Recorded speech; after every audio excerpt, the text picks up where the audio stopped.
Yeah, it's kind of limit what you want to talk about. Okay, yeah, go on. So that means we have to vote next meeting.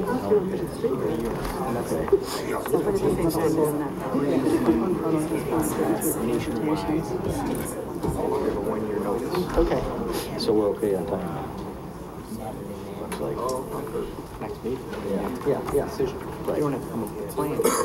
How many votes? A lot. That's the next decision. So it's how many votes?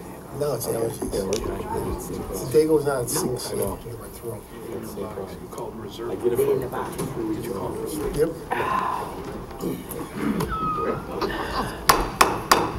Good evening, everyone. I'd like to call the order of the City of Joliet pre-council meeting of the City Council for Monday, August 20th, 2018. Mayor Bob Odekirk presiding.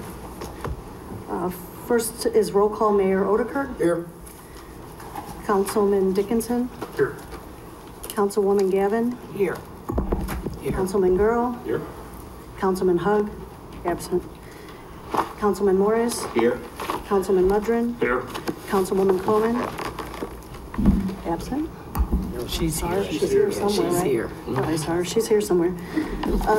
And Councilman Turk. Here. Okay.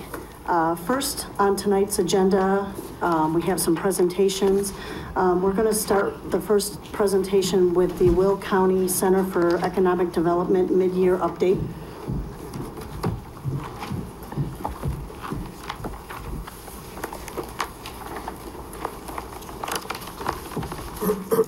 Mr. Mayor, members of the council, staff, everybody here, thank you.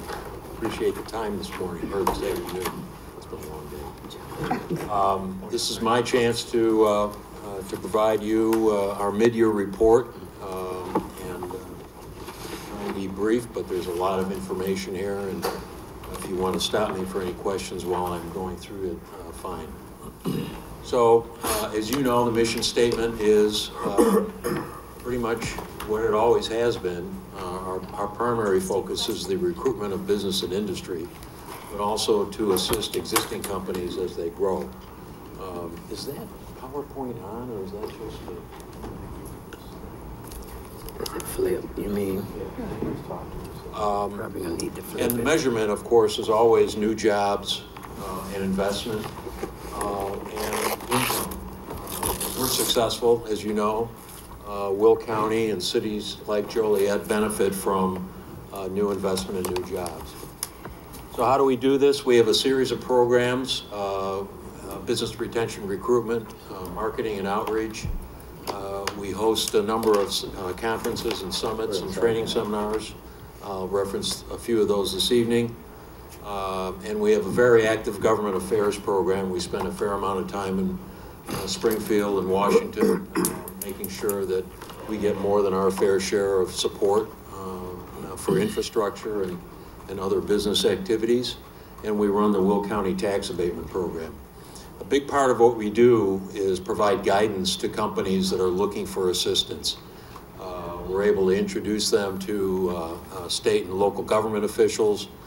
We manage projects literally from the first time they're looking at a site or a building in Will County all the way to the ribbon cutting. We also have developed a very strong relationship with the commercial industrial brokerage community because, quite frankly, that's where a lot of the projects come from. We want to be the funnel and make sure that the city of Joliet gets first crack and an early crack at the projects. Our services, we have most of its information. We have site and building information, demographic reports. A big issue today, a big question we get is, what about the labor force? We can do custom labor force reports. We can provide access to training and educational resources, utility and infrastructure information, business taxes and fees. We package incentive programs. We act as a one-stop shop for companies. And if they qualify, we want to make sure that they take advantage of the project or of the program. We also help companies through the entitlement process and always doing customized research. So through mid-year in 2018, we've worked with so far 60 unique business development projects. Last year we had a total of 90, so our pace is larger than it was last year. And as you can see, it's a good mix of companies. A lot of people think we spend most of our time with distribution, logistics operations, but it ends up overall being roughly 20 to 25% of our work. We do a lot of work in healthcare, energy, and manufacturing. We hosted our eye-opener breakfast in June. We did something for the first time this year that Joliet participated in. It was a broker showcase up in Oak Brook. We kind of brought us to the industrial brokers and developers. It was the first time we did that. Had about 60 participants in that. It was very good. We did recently attended a foreign direct investment seminar and summit in DC. And on the 25th of September, we're going to hold our 11th Global Logistics Summit. On the 19th of September, and all of you are invited, and others that work for the city, we host an economic development boot camp for local appointed and elected officials, going through the ABCs of how to successfully compete for projects as a municipality and as a county. We have been heavily involved in taking our community-friendly freight mobility plan through the implementation phase, and I'll talk a little bit about that. We recently announced the formation of the I-80 Coalition, which is a grassroots initiative to accelerate the reconstruction of I-80. And if you talk to IDOT, they tell us 15, 20 years. In my mind, 15, 20 years at IDOT may be never. So we believe that we really need to step up the game so they can step up their game. We're a member of the Illinois State Freight Advisory Council, which is part of the group that selects competitive projects for the Freight Competitive Fund. It's a grant program. We're on the Chicago Regional Growth Corporation, a newly formed regional initiative, and Jim Rolfe got himself elected chairman of that. And we remain in good financial standing. So specific to City of Joliet, we sit on the board of the City Center Partnership. We're working diligently on intermodal projects and transportation projects, two of which are very important, I see, for the immediate future. One is the Humboldt Parkway extension. It was a good open house on that about 10 days ago. Well attended. I think this project is finally got the legs it needs, and it's going to be moving forward very quickly. I believe perhaps spring next year, Mayor. That's what I'm understanding.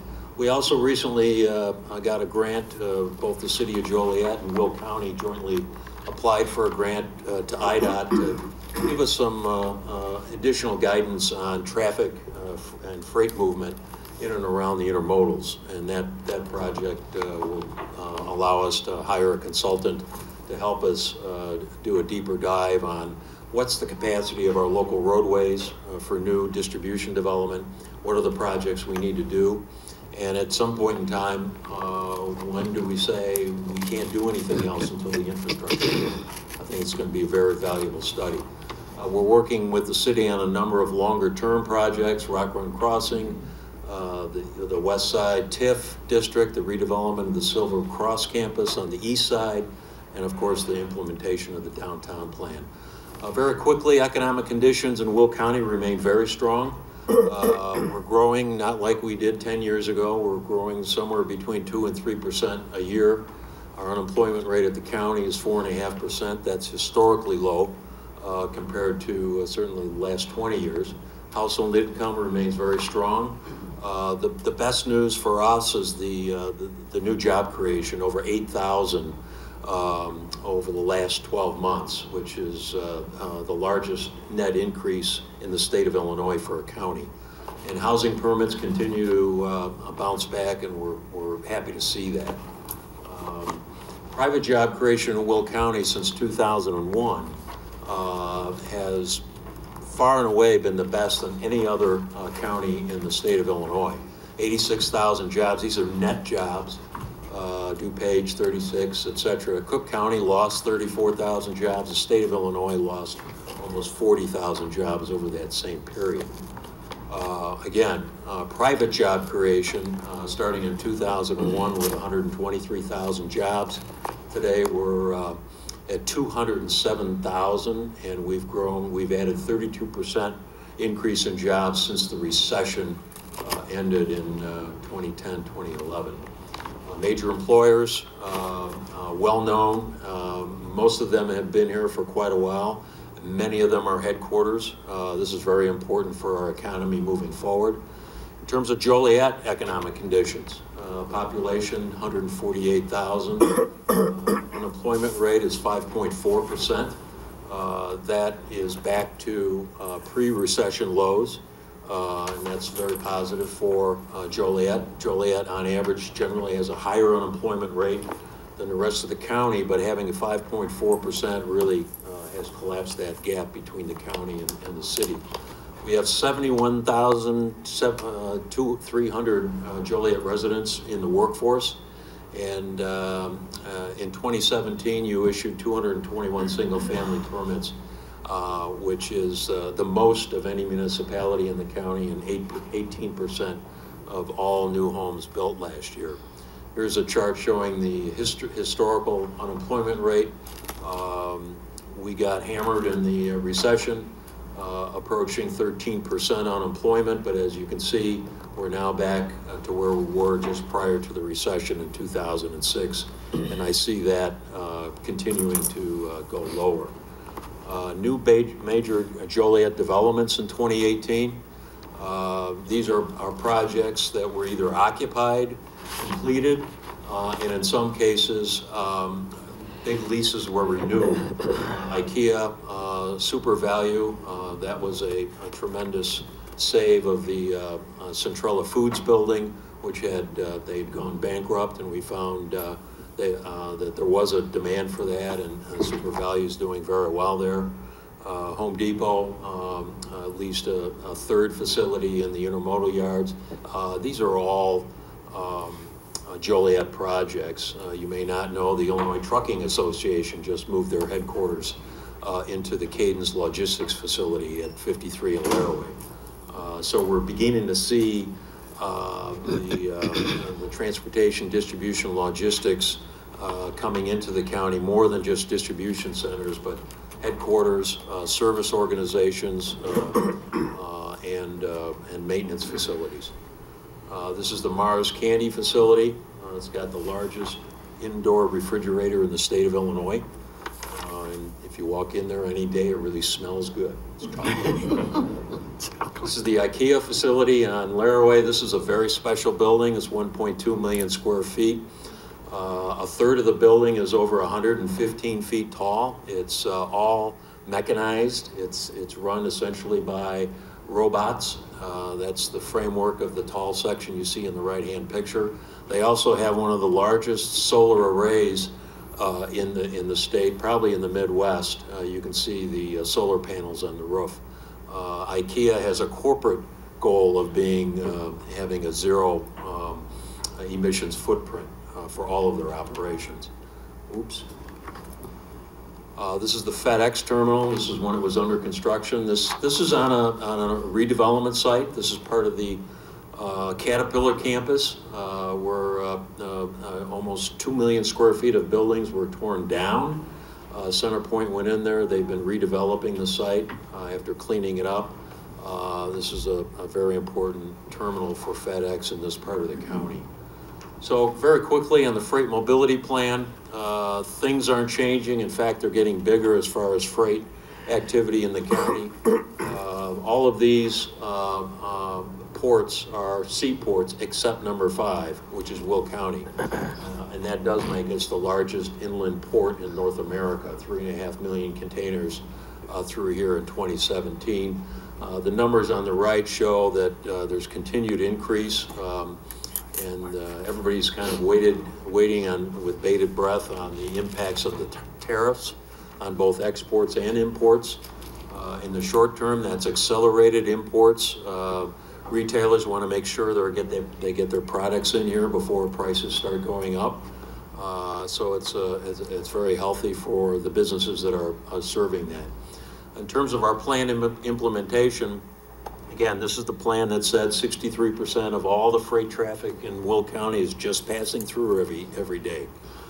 So we shoulder an unfair amount of truck traffic as well as rail traffic. And the plan addresses how we might be able to tackle that and deal with that at the community level. We spent a lot of time showing the plan around in Washington and Springfield locally.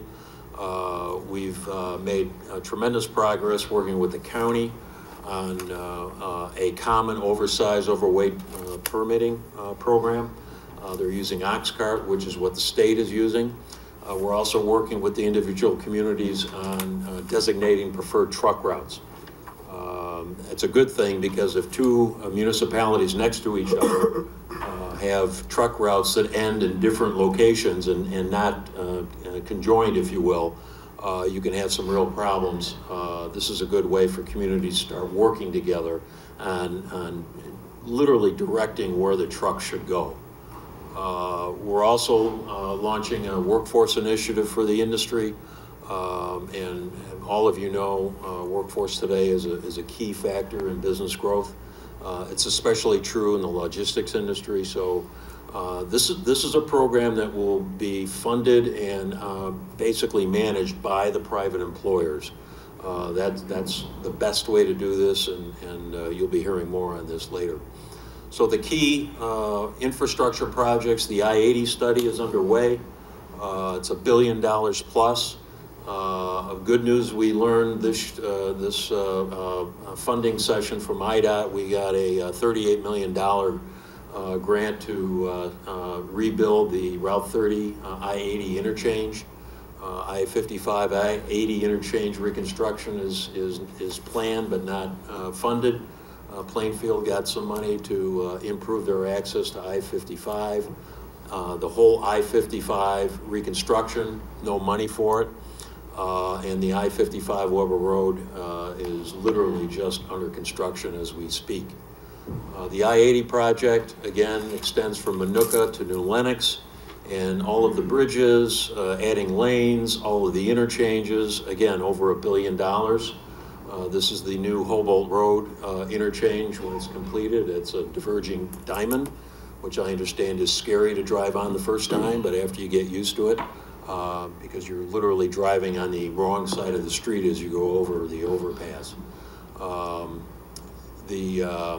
That connects I-80 to the Hobolt Parkway extension, the bridge. 80 is on the north side. It comes across Route 6 and then goes over the river and eventually ties into the Union Pacific intermodal yard on the south. About $180, $200 million project. And this is my favorite slide, I-80 bridge over the Des Plaines River. IDOT has decided that instead of building it one span at a time, this design, this alternative will allow the existing bridges to remain in place while the new bridges are built. So we won't be without one of the bridges while there's construction going on. This will save a tremendous amount of headache and congestion for the whole community. The I-80 Coalition, again, it's a grassroots group, business, labor, local government. Joliet has stepped up to be a part of this. And again, our goal is to make sure that the need for reconstructing I-80 is well known, it's understood. Secondly, that IDOT and others, including possibly the tollway and CMAP, and even private investors understand that this project is needed and necessary, and that we're looking for the funding to get this done by 2023. It's very aggressive. I didn't want to set it too far out, but I think we really need to make some progress on this between now and 2023. Finally, our Global Logistics Summits on September 25th up in Bolingbrook, and there'll be a lot of discussion about this freight business in Will County. Thank you. Glad to answer any questions. Thanks, John. Any questions? I have none. Great report. Thank you. One Nice question. presentation. Thank you, Jeff. How soon do you think the I-80 bridge will be ready? Which one? The one that, the new one they're gonna build? Over the Oh, displays? it's planes, mm-hmm. Well, they have to find $300 million first. As soon as they find it, it'll take probably two construction seasons. Okay. All right, Jan? Thank you. Thank you. Thank you.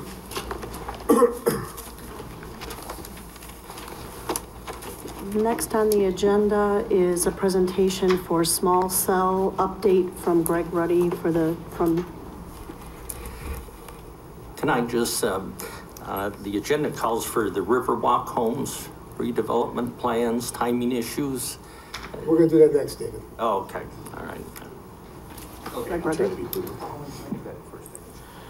I just wanted to provide a brief, very brief presentation and update on small cell legislation and permitting. So small cell wireless facilities are basically small antennas that allow communications between a user network and end user equipment. So it's your cell phone, basically. So legislation was recently passed at the state level that requires local jurisdictions to allow the installation of these devices. Local jurisdictions are not allowed to prohibit, regulate, or charge any permit fees except as allowed in the state legislation. And this applies to all municipalities in the state with the exception of those with a population greater than 1 million. So Chicago was conveniently exempted from this. For the purpose of the legislation, utility poles are wooden utility poles, the ComEd poles you see, and also city-owned streetlights and traffic signals. When these permits are submitted, they must include a structural analysis of the utility pole to ensure that it can handle the additional weight of these devices, as well as photos of the utility pole and an installation schedule. So as I kind of stated before, the city is not allowed to prevent these devices, and part of the legislation states that within 30 days of receiving an application, the city has to notify the applicant whether it's complete or not. If we do not notify the applicant, then the application is deemed complete. And once the city receives a complete application, we have 90 days to basically review it and act on it. If we do not act on it or provide any review within those 90 days, the permit is deemed as approved. So there's a 90-day clock, and if we don't say anything, it's approved at the end of that time. And permits are deemed approved if they meet the requirements of the state legislation.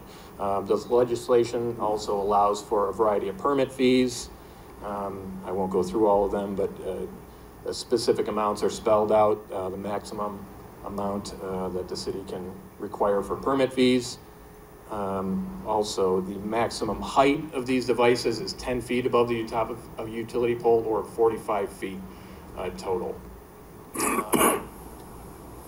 If you look at the image on the screen there, that's a small cell device that has been installed. That is at the southwest corner of O'Neill and Jefferson Streets. And it's on the top of that wooden pole there. And Pauline, can you go to the second image?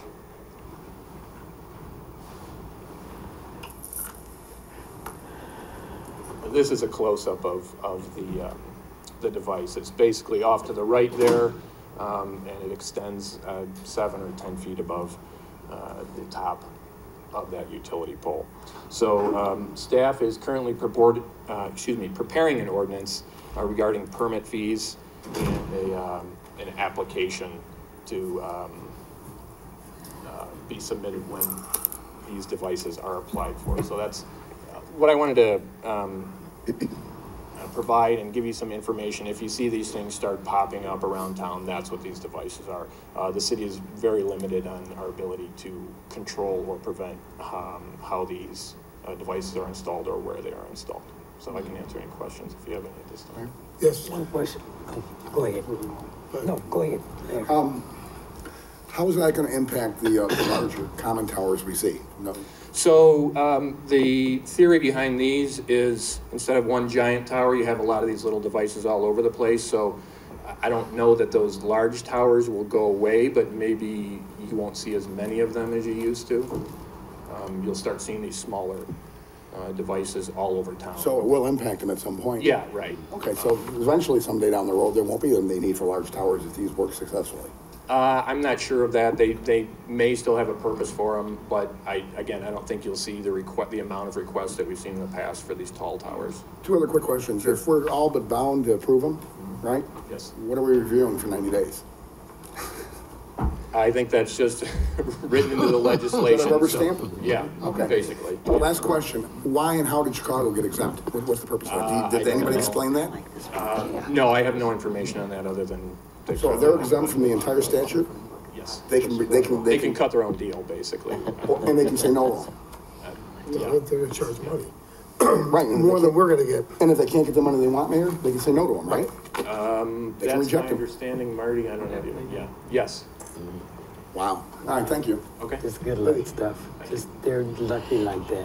Yeah. Greg, just one quick question for me. I'm sorry. Sure, no problem. The reinforcement of the poles, who's responsible for that? Is that That would Edison's be the responsibility? applicant. The applicant. Right, so if there's any sort of reinforcement that's required, the applicant would be required to do that. And typically, those wooden poles are owned by ComEd, so my assumption is that the applicant would be working with ComEd to reinforce these poles, or to ensure that they can handle that additional They can weight. handle that weight? Yeah. Okay. I see a lot of, right now, if you look around, there's a lot of reinforcement going on to these poles. I figured something was coming down the pike, but not knowing what it was. So it's these little boogers, huh? I don't know, I can't speak specifically to Okay. that. It could be, All right. certainly, yeah. Okay, thanks, Greg. Okay. Yes, I just wanted, Mr. Ruddy, if you could let council know probably why we're not going to see too many of these on our light poles. Oh, okay, so, as I stated, the state legislation allows these to be installed on streetlights and traffic signals. We probably won't see too many of these on streetlights because they require a 24-hour power source. Our streetlights are on photocells, they only operate at nighttime. So basically during the day, these devices would be cut off from power. So I don't think we'll be seeing too many of these requests to come onto city-owned streetlights. So Greg, this is the first and only in Joliet? I think there was a group of 10 that came through, and we're continuing to get applications. So this is just one I know, and took a photo of it as an example. Yeah. Thank you. thanks. Thank you. Thanks, Greg.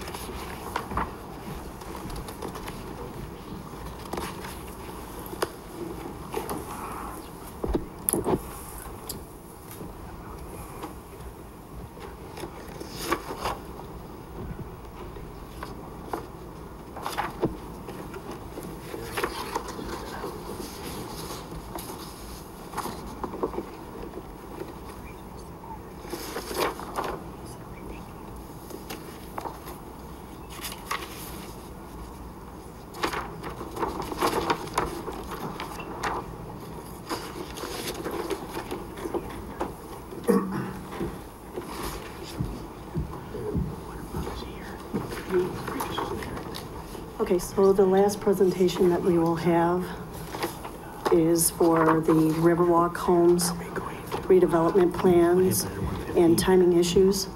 And Peter Holston and Andrea Keeney will make the presentation. Good evening, Mayor, council members, and staff. I'm Peter Holston, head of Holston Real Estate Development Corp. With me is Andrea Keeney, Senior Development Manager. On or about August 15th, we put out a memo to city staff, who in turn passed it on to council about some information regarding where we are with HUD, and also a recommendation on which scenario you think would be the best.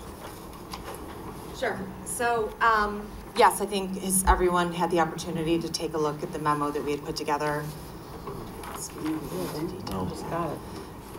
Oh, just now. It was emailed Okay. yesterday. This one? Okay.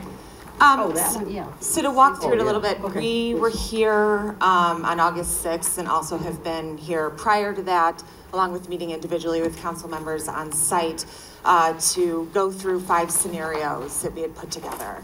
I think our kind of understanding of the objectives of council members are kind of threefold. First, paying back the city its outstanding acquisition loan balance of $11.4 million. Second off, de-densification of the site. And then third, that the city doesn't want to have to put additional dollars into future redevelopment efforts. So in walking away with those things, we wanted to put forth a recommendation to council in order for us to kind of move the project forward and also to have the opportunity to get in front of HUD to talk through the potential redevelopment plan. So after understanding those objectives from council members, receiving feedback from some of the community organizations that we met with, our determination along with city staff's determination was that scenario 3 seemed to be the best scenario to pursue. The issue, and let me just remind everyone what scenario 3 is. Scenario 3 is, let me take you to,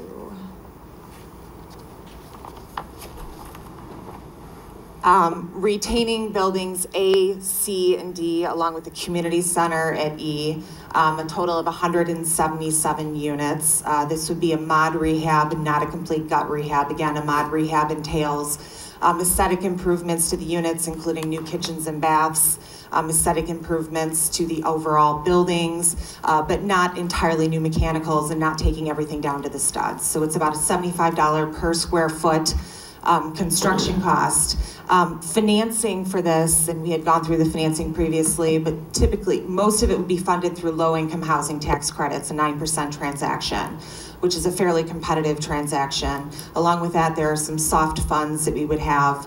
And in running the models for this scenario, our total financing gap came to about $2.8 million. We had mentioned at prior meetings that we believe that $2.8 million, we can find a way to fill that gap, be it through additional soft funds from the Illinois Housing Development Authority, trying to get more competitive pricing on the LIHTC side of things.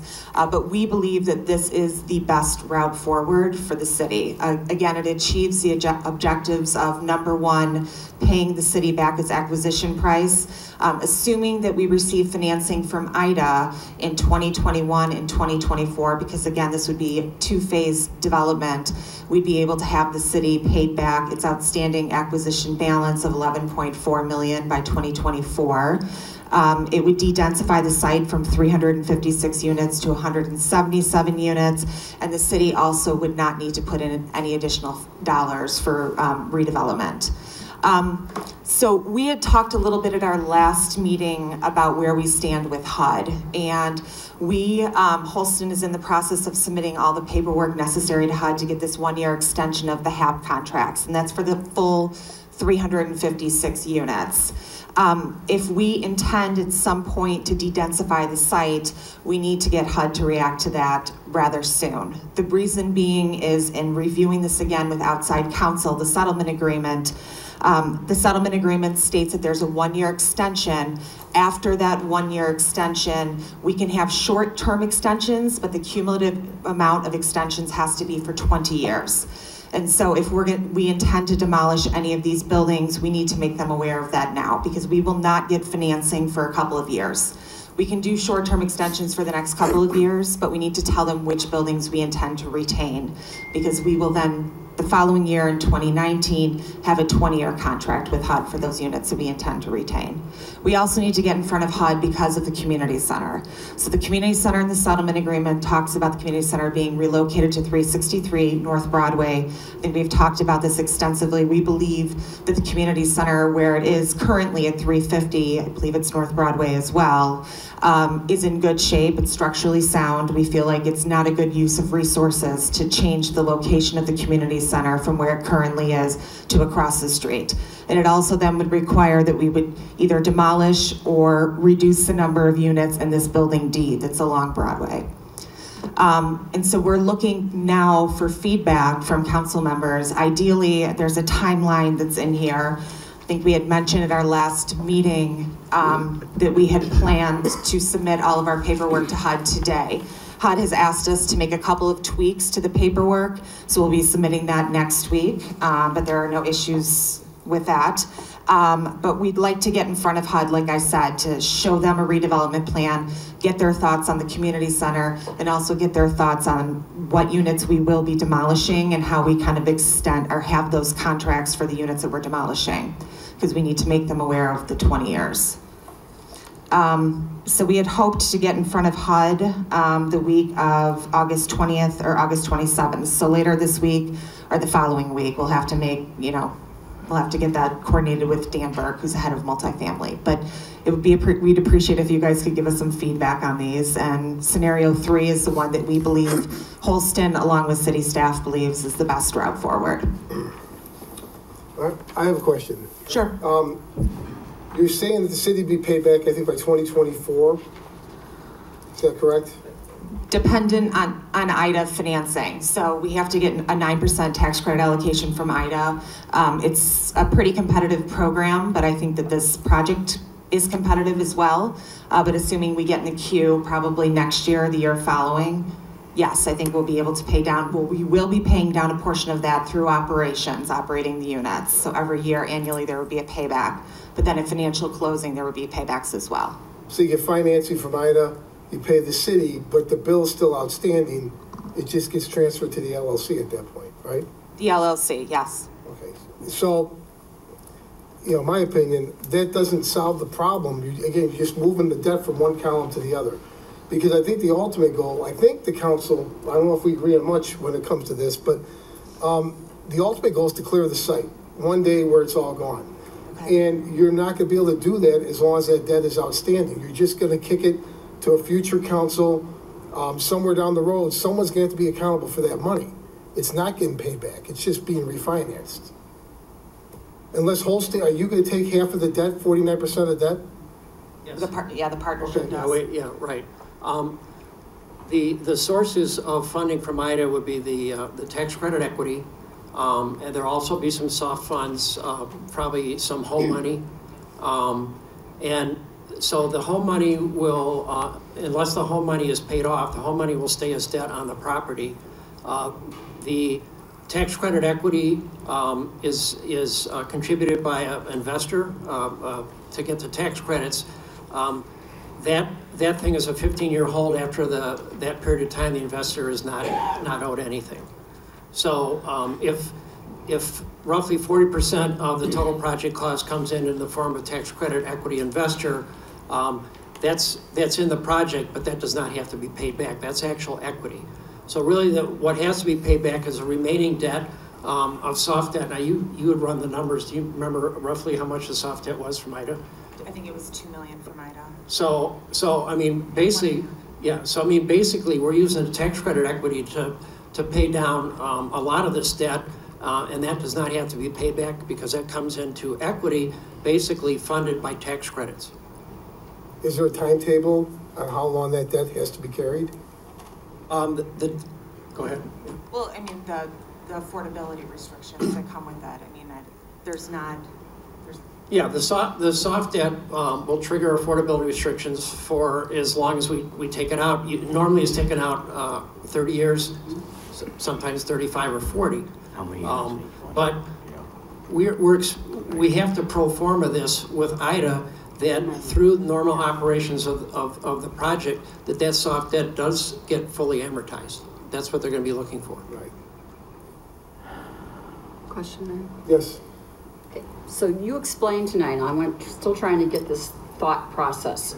If we go with scenario 3, we still have 177 units, correct? For the next 20 years, because minimum, yes. With the extension. Yes. Now, it's my understanding that those 177 units do not have to be at Riverwalk. They can be scattered site housing so that we can completely eradicate those buildings. Is that not correct?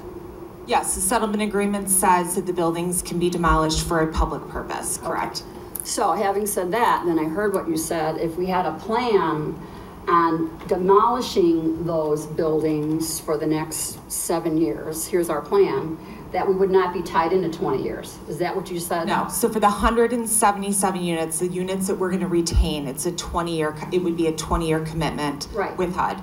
But for the other units, assuming that we're gonna demolish, it would be a year to year, and that's something we need to work through with HUD. The settlement agreement doesn't have that level of specifics, which is why we need to approach HUD about it.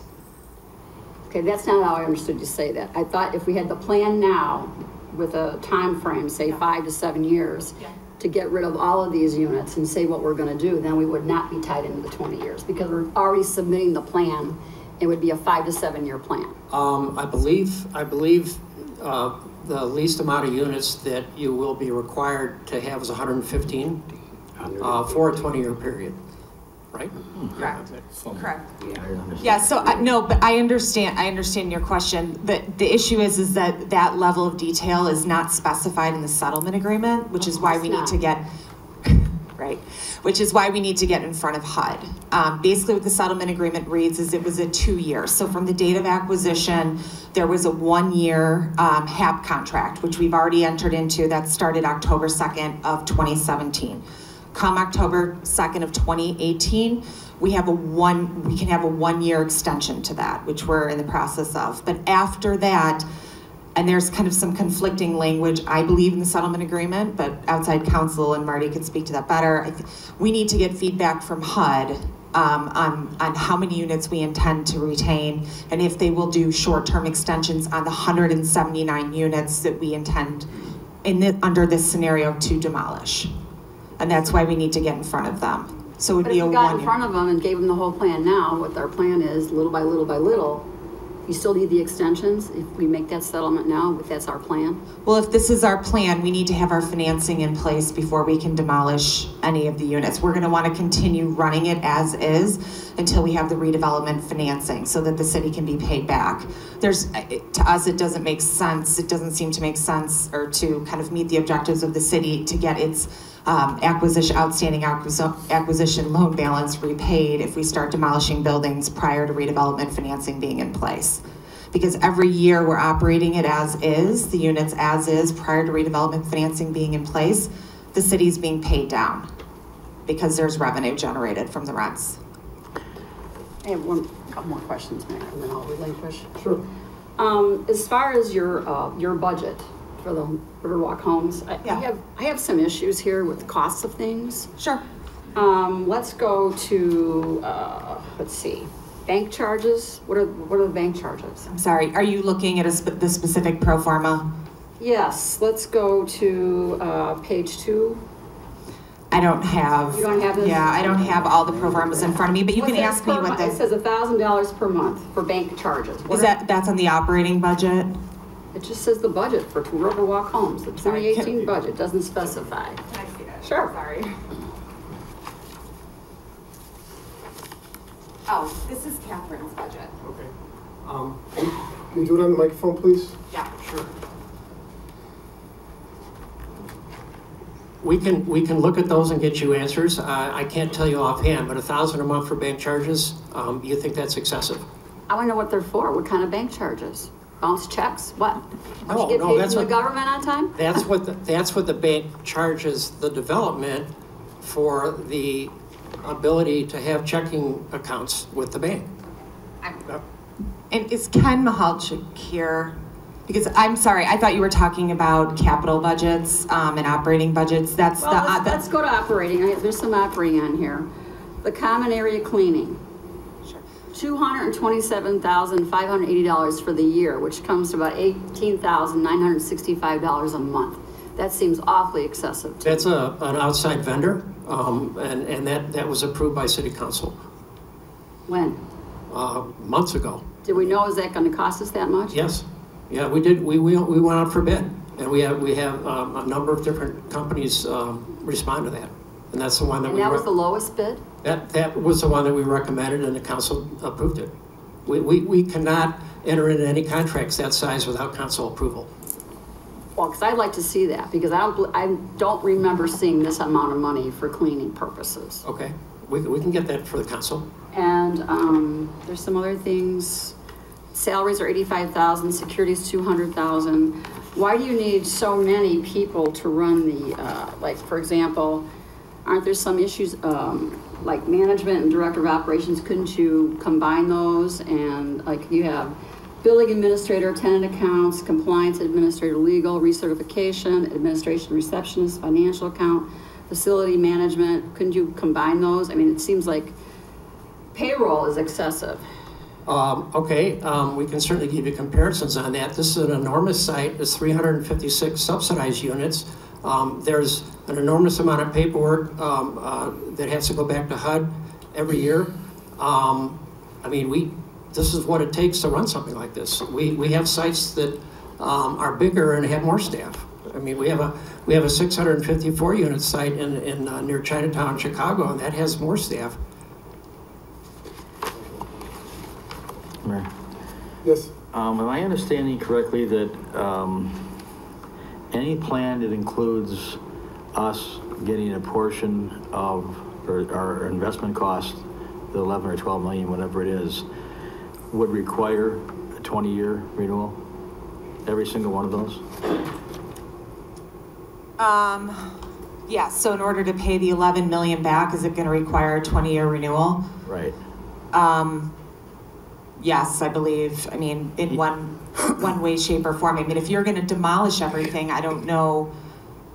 I guess if that's what you're asking. If you're asking, what I'm asking is, I thought I understood. I thought you said that if we want to recover our money, we could do it, say, by 2024 in one scenario, and it depends on what scenario. But we still are obligated to keep some buildings on that site for 20 years. So if we're using the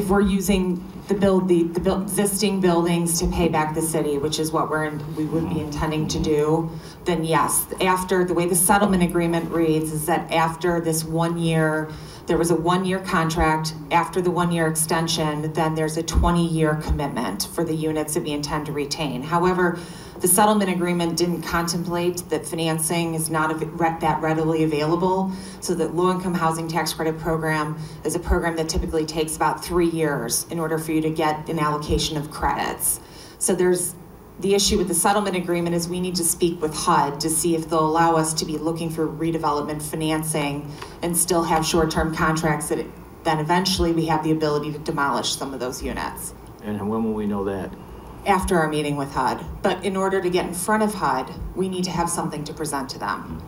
So if you're recommending keeping buildings A, C, E, and D, how many units are in each of those buildings?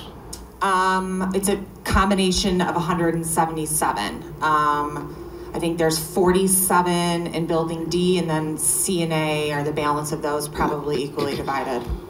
And E is the community center. See, going back to what one of the things the mayor said, there's some people on the council, I'm one of them, that, made a commitment to have the site cleared. Okay. But is there any way to rehab some of those buildings to make them decent, up to decent living standards, and at the same time pay back our loan? Because if the intent is to, why would we build townhomes on there, and then when we have the opportunity to, demolish them, we do that? I mean, it just seems like a lot of money. Well, in this scenario, these are rehabs, so we're using the existing buildings, A, C, and D, and we're doing like a moderate rehabilitation. So keeping the existing unit configurations, but doing some aesthetic improvements. And also, we would have to do a physical needs assessment as part of that through our financing, so we'd have to know exactly the things that would need to be retained. I don't know if that's answering your... I just want to let everybody know, the site can be wiped clean. My take, and Marty would have to substantiate this, but I don't know that the minimum number of units that the city has to retain of 115 have to be on that site. They don't. So they don't have to be. So you could wipe it clean. Now, I don't know what you're going to use to pay back the city. You can't wipe it clean. You have to keep the community center and a park. That was part of the settlement agreement. So the settlement agreement reads that you have to have a community center. So if you're going to wipe it clean, where building D is shown on the site plan, the The city has committed to constructing a community center there that would serve not only the former residents of Riverwalk Homes, but also the general population of Joliet. So that's going to be a requirement. And then, yes, you could demolish everything, but it has to be used for a public purpose. Correct. A park, But essentially. after 20 years? No, you can do it Anytime. Yeah, it doesn't have to be 20. I mean, you could, if you decided now that you wanted to demolish all those buildings, I just don't know then where the source of revenue comes from for you to pay back the existing 11.4 million. I thought if you made a commitment to keep these buildings, you had to keep them for 20 years. Yes. But couldn't you keep them long enough just to get our recover our? No, so once you, after this 1 year extension, and I think what was it, 17 years, I can look up the amount of years that it took to repay if we were operating as is. You know, Mike, kind of think of like a lease. If you don't want to lease a building for 3 years, but the guy's insisting on a 5-year lease, you got to sign the 5-year lease even though you need 3. Right. Same concept here. HUD saying 20 years, let us know within a year. Right. Correct? Correct. Okay, then. But the city, so if you were to operate, the existing buildings as is, keep 356 units. I mean, this was scenario 1 essentially. Keep 356 units, operating them as is. The city would be paid back, I believe it was 17 years is what we had projected based off cash flow. You could then hold them for 3 additional years, and then that would be the 20-year commitment with HUD, and then you can make a determination what to do with the site. So, I mean, I don't want to throw into too many confusing. There's one other option, I guess, several, but one would be we get our money back, or some of our money back, then look to redevelop this site, but we are on the hook for 20 years with 115 units. So if they're not on Broadway Street, we have to find another place, either we're to build public housing, another part of the city, or somehow, and I don't know how this is possible, City Hall would manage 115 different properties. On scattered sites, we're never. Yeah, I don't even know how that's possible, but that would be the middle ground, right? Between the 20-year commitment is not to Broadway, it's to the 115 units. That's correct. That's right. Mayor? Yes. Well, there's another option. You can get Superman to go backwards against the Earth's rotation, turn back time when we make the right decision, but that's not going to happen. Let's make it simple. I'm a simple-minded guy. We got 371 units. The more units we keep, the quicker we pay down whatever we owe, funding gap or the city. Now, you're not including the full 15 million, because apparently certain people think that the CDBG money that was taken from every other part of the city doesn't need to go back to the rest of the city, but it does. And you're not taking the nearly 10 million we had invested in legal fees, which would be 25 million. This would set this back by quite a few years, correct? Correct. Okay, so that's the reality. We're giving up money. So what people have to understand, I think it's getting confusing to some people, is it's no different than buying a house and saying, look, I'm gonna do some minimal repairs and I'm gonna rent it out, and over time, I'm gonna make a little bit of profit off the rent, pay the taxes, and make some more improvements. Or I can tear it all down, double my investment from buying the house and building a new one from scratch, and therefore extend the time it's gonna take for me to pay off the debt. Because obviously, tearing everything down and buying or building 115 units elsewhere in the city are all gonna add to the cost and increase the funding gap, in addition to our upfront cost, correct? If we just tear it all down, we're looking at probably 12 to 15 million to tear everything down and make it a green space and start from scratch. But then we have to either buy or build 115 units somewhere else. Right. So that's the issue. I don't know that there's land that's available where you could construct like a mid-rise structure with 115 and regardless units. of whether there is or where there's scattered housing, yeah, it's gonna be more money to the city. It will be. It will be more. So this proposal says the city should give up about $14 million of what is owed. That's what it says. 11 million instead of 25 million, correct? That's correct. Okay. I'm not good with that, but I'm only one of 9 members of the council. But I wanted to make it simple for the folks watching, because there can't be anybody in Joliet with a simpler mind than me, that it's really about the more units we keep, the quicker we pay down the debt, including the funding gap. The less units we keep, the larger going down to 0 units and having to redevelop or rebuild or buy other units. Now we're increasing the cost of the project, probably the funding gap, as well as the payment back to the city, because now we have more debt. We have a new mortgage on top of, much more expensive than it would be just to rehab or remod these ones. So it's really a numbers game. It comes down to it. If the city said we'll forfeit all 25 million, That would change this plan completely, wouldn't it? It sure would. But we're not in the position to give away 25 million. We're just not Barrington, all right? We're not Kenilworth. We're just a good, solid, family-oriented, middle-class community that's got a tight budget that we've worked hard to keep in a balanced window, and they're giving away, you know, $25 million, up to, depending on other plans that, you know, we've already looked at, up to 60 or 70 million if you really go hog wild on the plans. It's not in the cards there, and this whole dance has been a charade, or as some say, a charade. But, so we're gonna give up 15 million to do this project, correct? Yes, I mean, I think that's, but and I have to, just to be fair, you're the first council person, you know, in the years that we've worked that has asked for repayment of legal fees. And also, I mean, the 15 I can understand, but there was a portion that was essentially paid back from CDBG, but we were never approached before in any conversations. How many other pretty much cities, anyone. How many other cities have you worked with that bought a public housing project? Cities, not housing authorities. I think we discussed this last time, none. So no. what do you mean other council members? Well, when we've had discussions with everyone here. Oh, you mean here, this yes. council? You're the only person who said to us about you. The first time we were approached about paying back legal fees was, I think, by you when we had the site visit. I don't recall ever having that discussion. I don't know if I look, I know we're gonna lose money. We're taking a bath here. The question is, how bad is it gonna be? Right. And I think it's gonna be bad. If, and again, I know we have a lot of Kappa people here.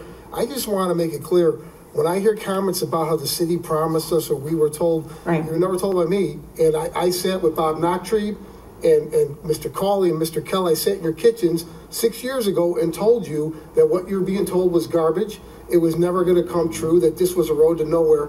So, you know, I know there's different opinions and there's been different voices on the council. I was very outspoken as a councilman. To some degree, I saw this day coming. There's no good way out from what I could see on the city standpoint.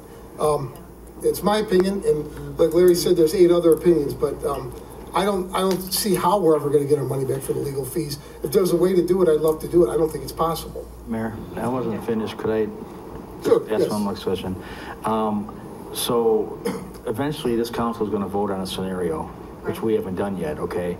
But you're going to take scenario 3 to HUD. Not without council blessing. So we're going to have It's something the council's gonna, because it doesn't make sense for us to approach HUD. Right. With something the council doesn't stand behind, because ultimately we need. Well, that's my concern, because this isn't on our agenda for today or tomorrow. And so we have to vote at our next meeting. So my concern was we take scenario 3, then we vote on scenario whatever, and it's different, and you know, what happens then? Well, it just. We'll take it to HUD. Yeah, I mean, whatever scenario whatever you that vote on. council votes on, we're gonna take to HUD and walk through it with them. Okay. But when is the next? And we're not going to HUD alone. I mean, Marty will be there. We need city City staff. staff will be with us.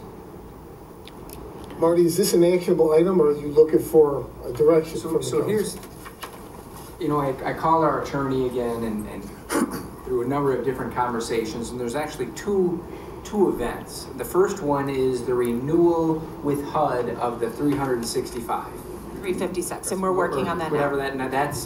now I talked to our attorney, that's not an issue. Right. The issue is, and this is what our attorney called procedural, formal, and confusing, because that's federal statute, and that has to do with the HAP renewal of contracts, and everyone in the nation has to do this. Right. And this is the giving notice to residents now what we're going to do a year from now.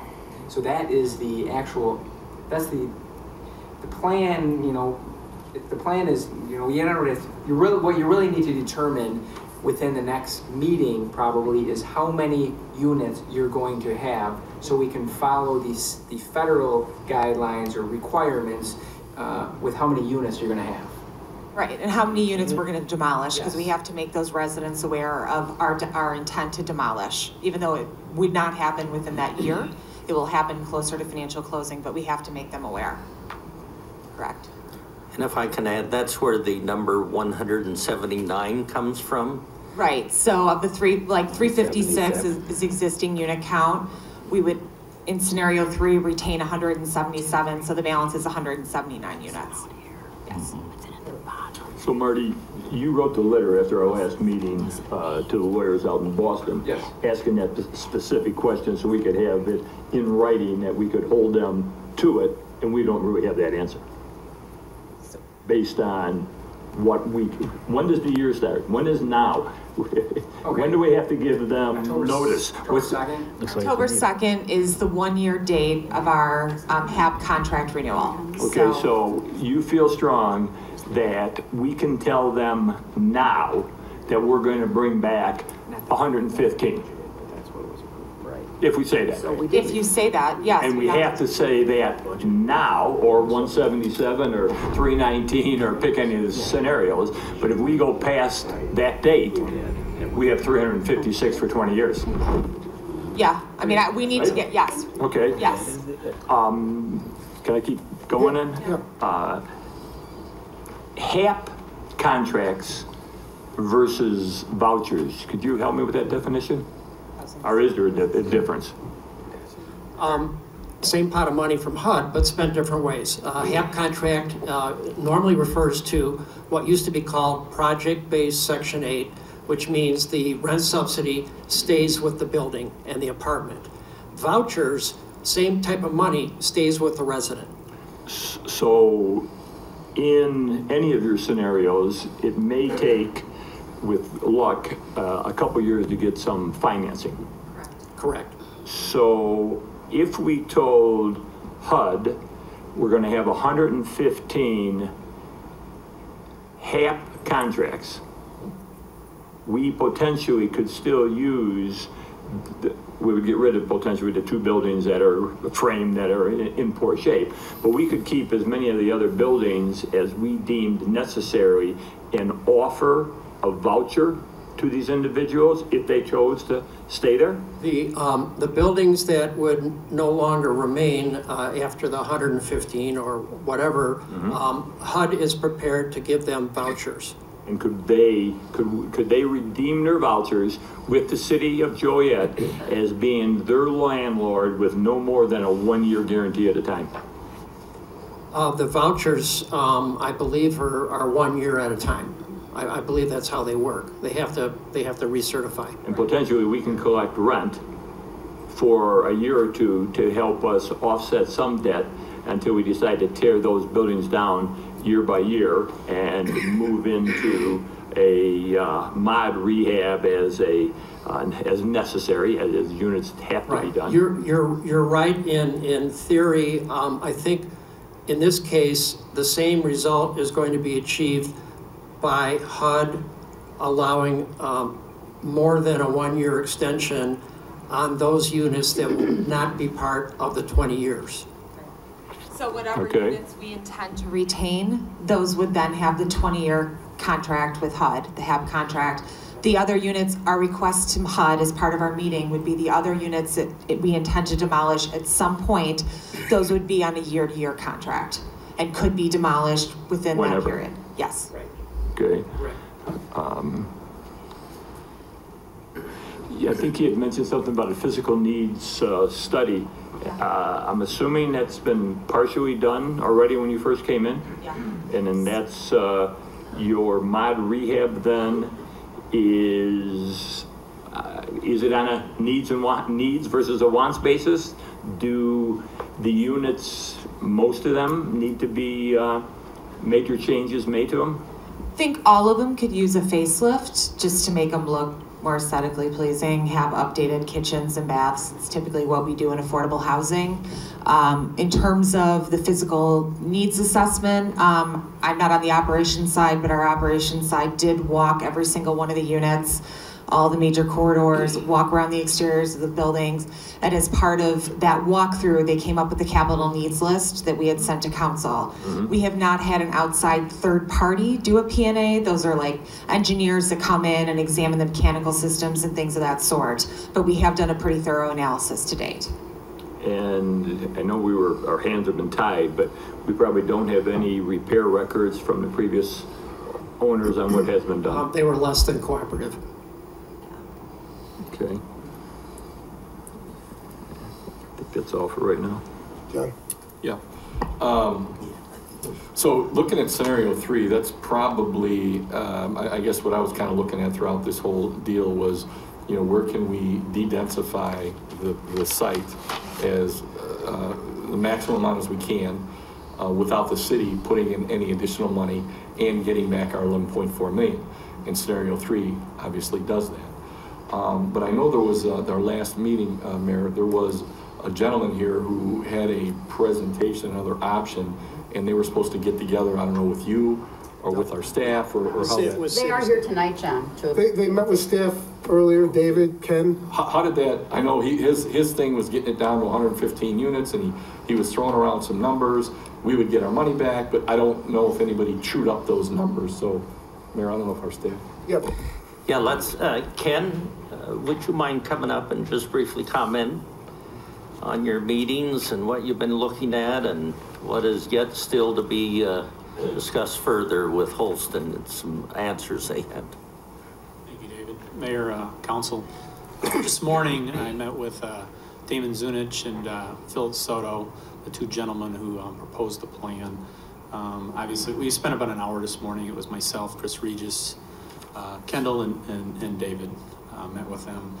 They had, when they came up last week, they hadn't really seen our financials. And so over the past week or so, what I did was made sure that they could see our financials so they could get additional information, because they were really acting in the dark, you know, as to what we were dealing with. And I know they took the time, and they probably should speak for themselves, but they took the time to go and basically kind of recreate the financials. And they've asked us to look at some additional questions in the meantime about operations and maybe if there's some efficiencies that can be gained. At the same time, they also presented a plan that had 115 units, Councilman Girl, as you had mentioned. The idea in their case was to keep the, I think it was Evergreen Terrace 2 buildings, which came out to 115. Again, that was done this morning. I briefly looked at some of the things this afternoon, but my plan was to literally give this information to Holston tonight when I got here to have them look at it. I had some questions based upon that conversation, and I expect that they'll review them. I know we talked about it earlier before the meeting, and perhaps the meeting would be in order if necessary to make sure that everybody had good information. So that's essentially where we stand, if you had any questions. Well, I guess I'd like to have those questions answered before we, you know, I mean, if we could go down to 115 and accomplish everything, I think, I'm not gonna speak for anybody up here, but it kind of accomplished, you know, getting our 11.4 million back, not putting any more money into the deal, and taking it down even further below the 177. I think people would be agreeable with that, but I guess, Ken, we all need to know that you've chewed up the numbers and that, you know, it makes sense. So. Yeah, I mean, some of the things that they brought up, I think, had to do with things like security and the level of security. I know that was one of the items. One of them had to do with maintenance and the level of maintenance and questions like that. So they're more operational. So I would really have to defer to Holston to get, you know, their opinion, because they're really the property managers. I know that the 115 kind of conflicts perhaps with some of the things that have your tour had, because the 115 included saving some of the buildings that I think that were originally being recommended to be taken out early. So those are questions that would have to be, you know, addressed as well. Okay. Yeah, I don't think this is for you, Ken, right now, but I just want not to be Superman and wind it back, but I think it's important, at least to me, as to why we got to this point from the previous council, and it was for the neighborhood and the residents. And I know we got into a terrible lawsuit that ballooned the payments. Mr. Kenny, I know you had mentioned earlier that you spoke with some neighborhood organizations in the city council, and I know we talked last week and some of the residents was here. What are they saying, you know, in terms of, I know, you know, they may want to stay there because I know it's scary to move and to relocate and all of that and to be in another city or another area, 2 blocks away, 1 block away. I can understand that. But if we could get down to the 115 to 177, and then you have these other residents that have to move, who's going to move? Who, you know, I mean, how do you pick who moves and who don't move, and the assistance with them moving? And then I guess for my council, do we decide if we're not going to get them, you know, look for the money back, or do we, you know, or do we have to have the money back? Because I guess we're going to have to come to something. I mean, even the 115, the other plan, it may not get, you know, our money back in a timely manner. And I know we kind of like going around, to me anyway, and we need to make some kind of decisions. And again, the decisions, I think, need to come from the residents to a certain degree, because this is what I think the whole issue started. Because that council, that mayor and council at that time saw the need that these people weren't being housed right, being treated right, living in a condition that needed to be fixed. So they went to fix the condition, and this is what we ended up with because of lawsuits and things of that nature. So now we're here, but now what do we do at this point? Do we have to have the money back, or do we have to live with not? I mean, I would love, you know, for us to get the money back, as Councilman Hugg said, because the city definitely could use the money in other areas and in that area. But is that going to be the deciding factor? You know, 20 years, some can consider as a long time, some people don't. But, you know, or 2024. You know, I'm just, don't want to forget why we got into this in the first place, and that was the residents and that surrounding community. And I think they have a voice, and if we need to make the decision, you know, to bring it to the 115, and the residents understand that. I know they're going to be given the voucher, they can move probably wherever they want, as you know, people say, wherever in the country, wherever, you know, or stay there. And Councilman Mudgeon made a point about keeping the buildings, and they, you know, using a voucher to move back, you know, in the building. Mr. Hosey, I guess at our last meeting, you had mentioned that you didn't think it was marketable for mixed use. And I mean, I just kind of wanted to know, how was that? Was that a study done, or if that was just from your expertise around the country or the state or the city of Chicago? Why would you not think that this property would not be, could be mixed income or mixed, you know, I guess it would be mixed income? Okay, I'm gonna answer what I can remember, and then I hope you're gonna help me, because you gave me a whole bunch of things to talk about. Okay, I'm sorry. No, not at all. I'm committed. Yeah. Let's start with mixed use. The best way to do mixed use is to have your retail tenants lined up before you do anything. If folks that are promoting mixed use, if they can find us retailers or office uses or whatever, we can work with that. I reacted that it would be an uphill battle, because I don't know who's out there that would be, you know, that would look at that location as having enough purchasing power. You know, and I'm speaking from experience, not from studies, that when retailers come in and look at an area, they do concentric rings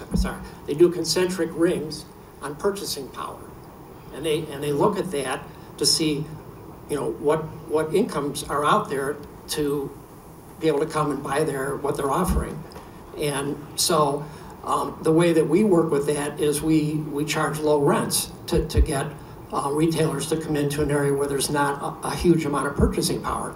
So what's a low rent? A low rent, I mean, we've been as low in some neighborhoods of the city as $10 a square foot. We would, you know, new construction or substantial rehab would like to have probably between 20 and 30. So somewhere that has to be subsidized, or it just, you know, you're taking space and you're not doing a lot to it. But in this, you know, I'm hearing loud and clear that something nice has to happen on the site. So if we're going to have some retail down there, number one, let's get the retail with a letter of intent at a rent of $15 to $20 a foot. We could certainly look at it. As far as mixed income, when I first looked at this over 5 years ago, that's what I told the city staff at the time. I said this would be an ideal site for mixed income, and that's what HUD likes. The challenge here is that it's full. It's 100% full with a substantial wait list of very low-income households, which is nothing wrong with very low-income households. That's just the demographic that over the years has lived there. Those people don't want to move, but, you know, I mean, they won't be hurt in moving with a voucher because they still won't be paying more than 30% of their income for rent, no matter where they end up with a voucher. But there's a sense of community there. There's a sense of, you know, neighbors and community that's been built up over the years. So that would have to be disrupted, which does happen. That would have to be disrupted to reduce the number of people living there. I think market, you know, I think looking at mixed income, which would be market rate and affordable, you really need to, you'd have to gut rehab those buildings, in our opinion. They'd have to be a lot nicer to attract the market, and the residents that are currently there would also have complained about things not working as well as when the buildings were new. There's issues. So I think to do mixed income would be very expensive. To do, well, and we have discovered, and this is bizarre, we have discovered that the regular rents in that surrounding community are actually lower than the rents that we're getting when you add in the housing assistance payment. So the income of the property would actually drop if you brought in market rate renters, because the going rent, for example, is $200, $300, $400, $500 less than what the HAP rent was achieved there, which is, I've never seen that. It's bizarre. And then it makes our financing gap all the more difficult because it drops the size of our first mortgage. So we did have 2 meetings with the residents. They focused primarily on what's wrong with their apartment.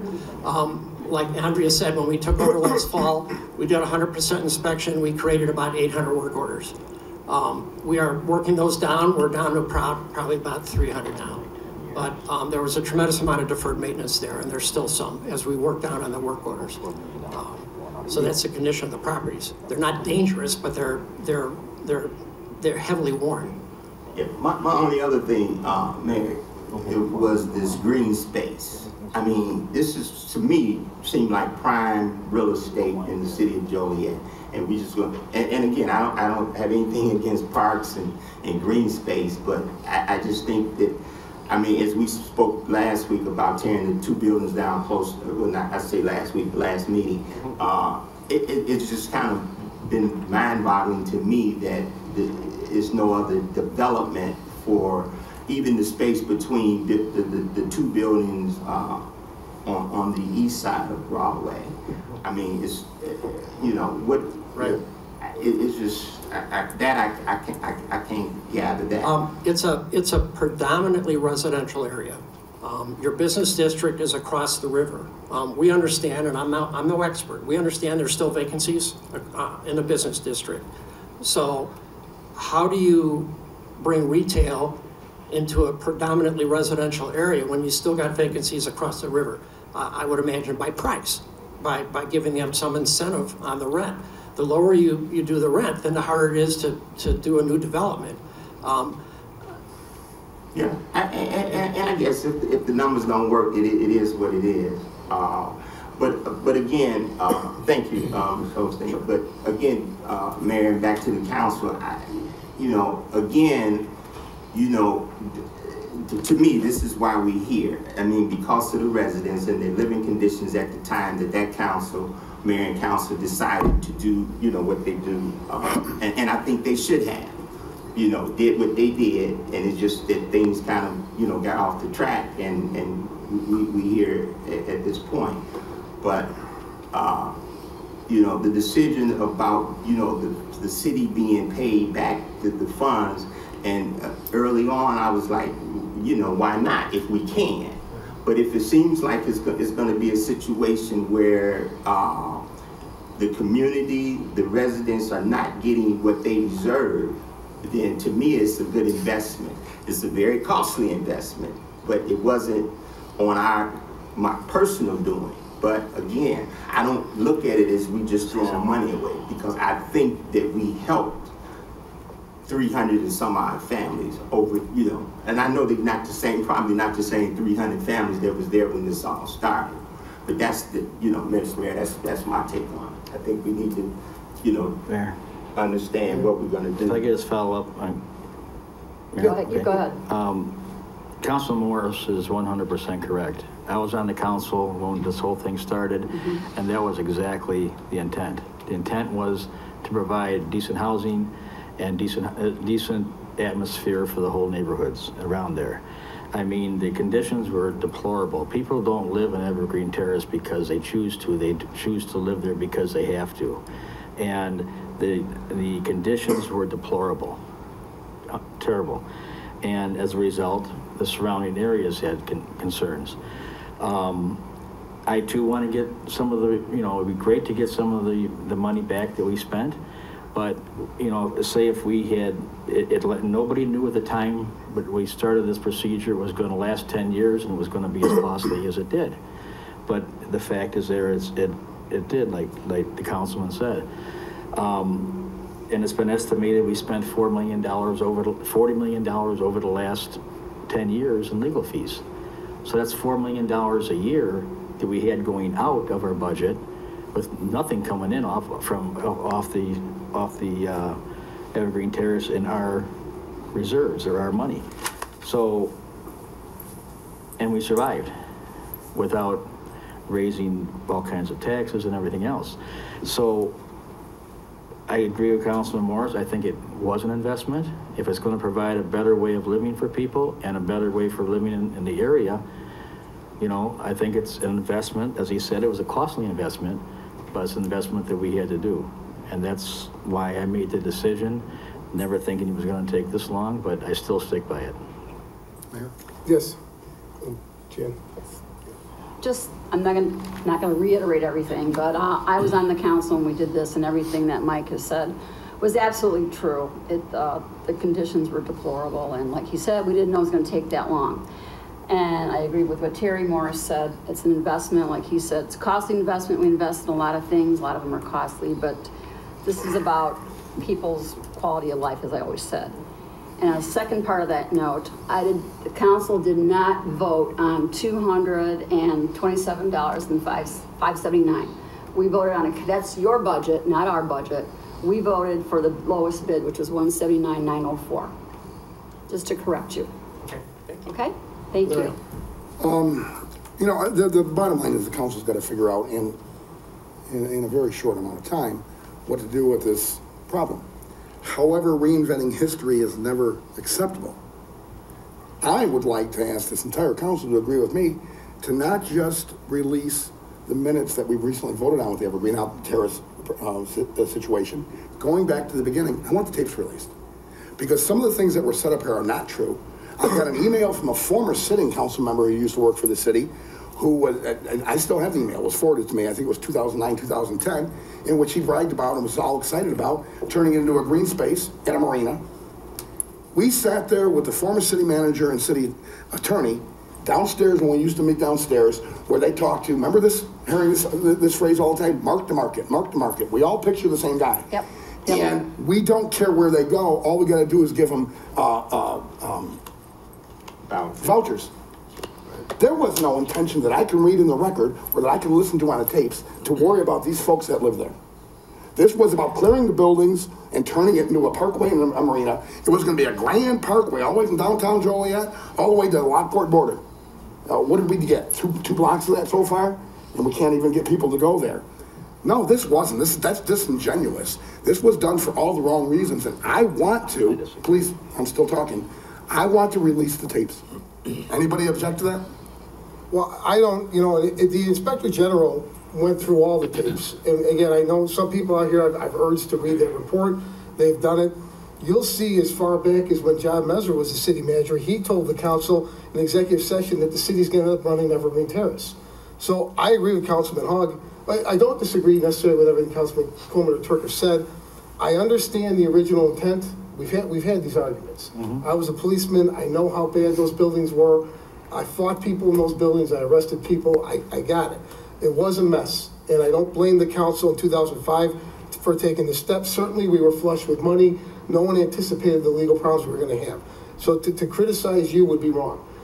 However, in 2011, that all changed when the federal government, with Eric Holder from the Department of Justice, sued the city of Joliet.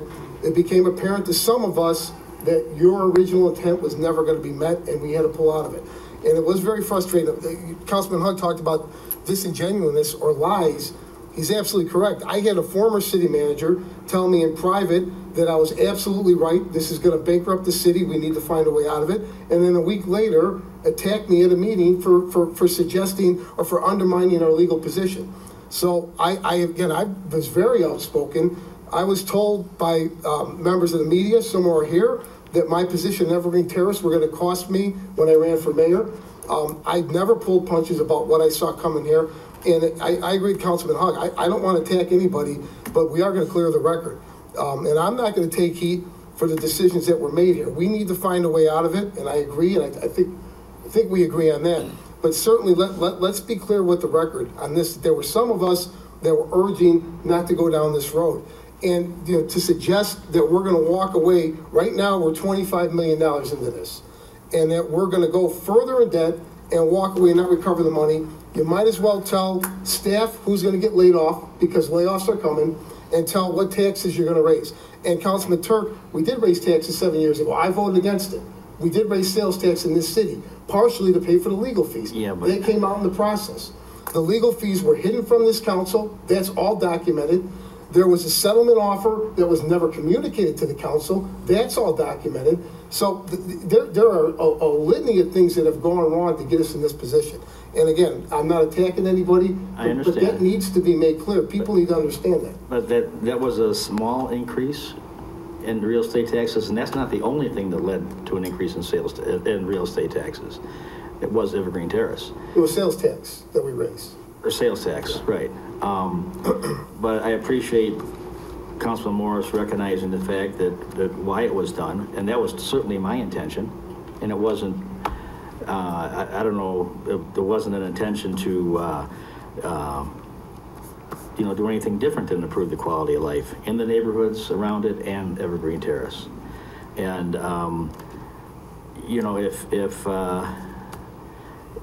if we don't get back, what was the estimate per year? About $1 million per year. About $1 million per year.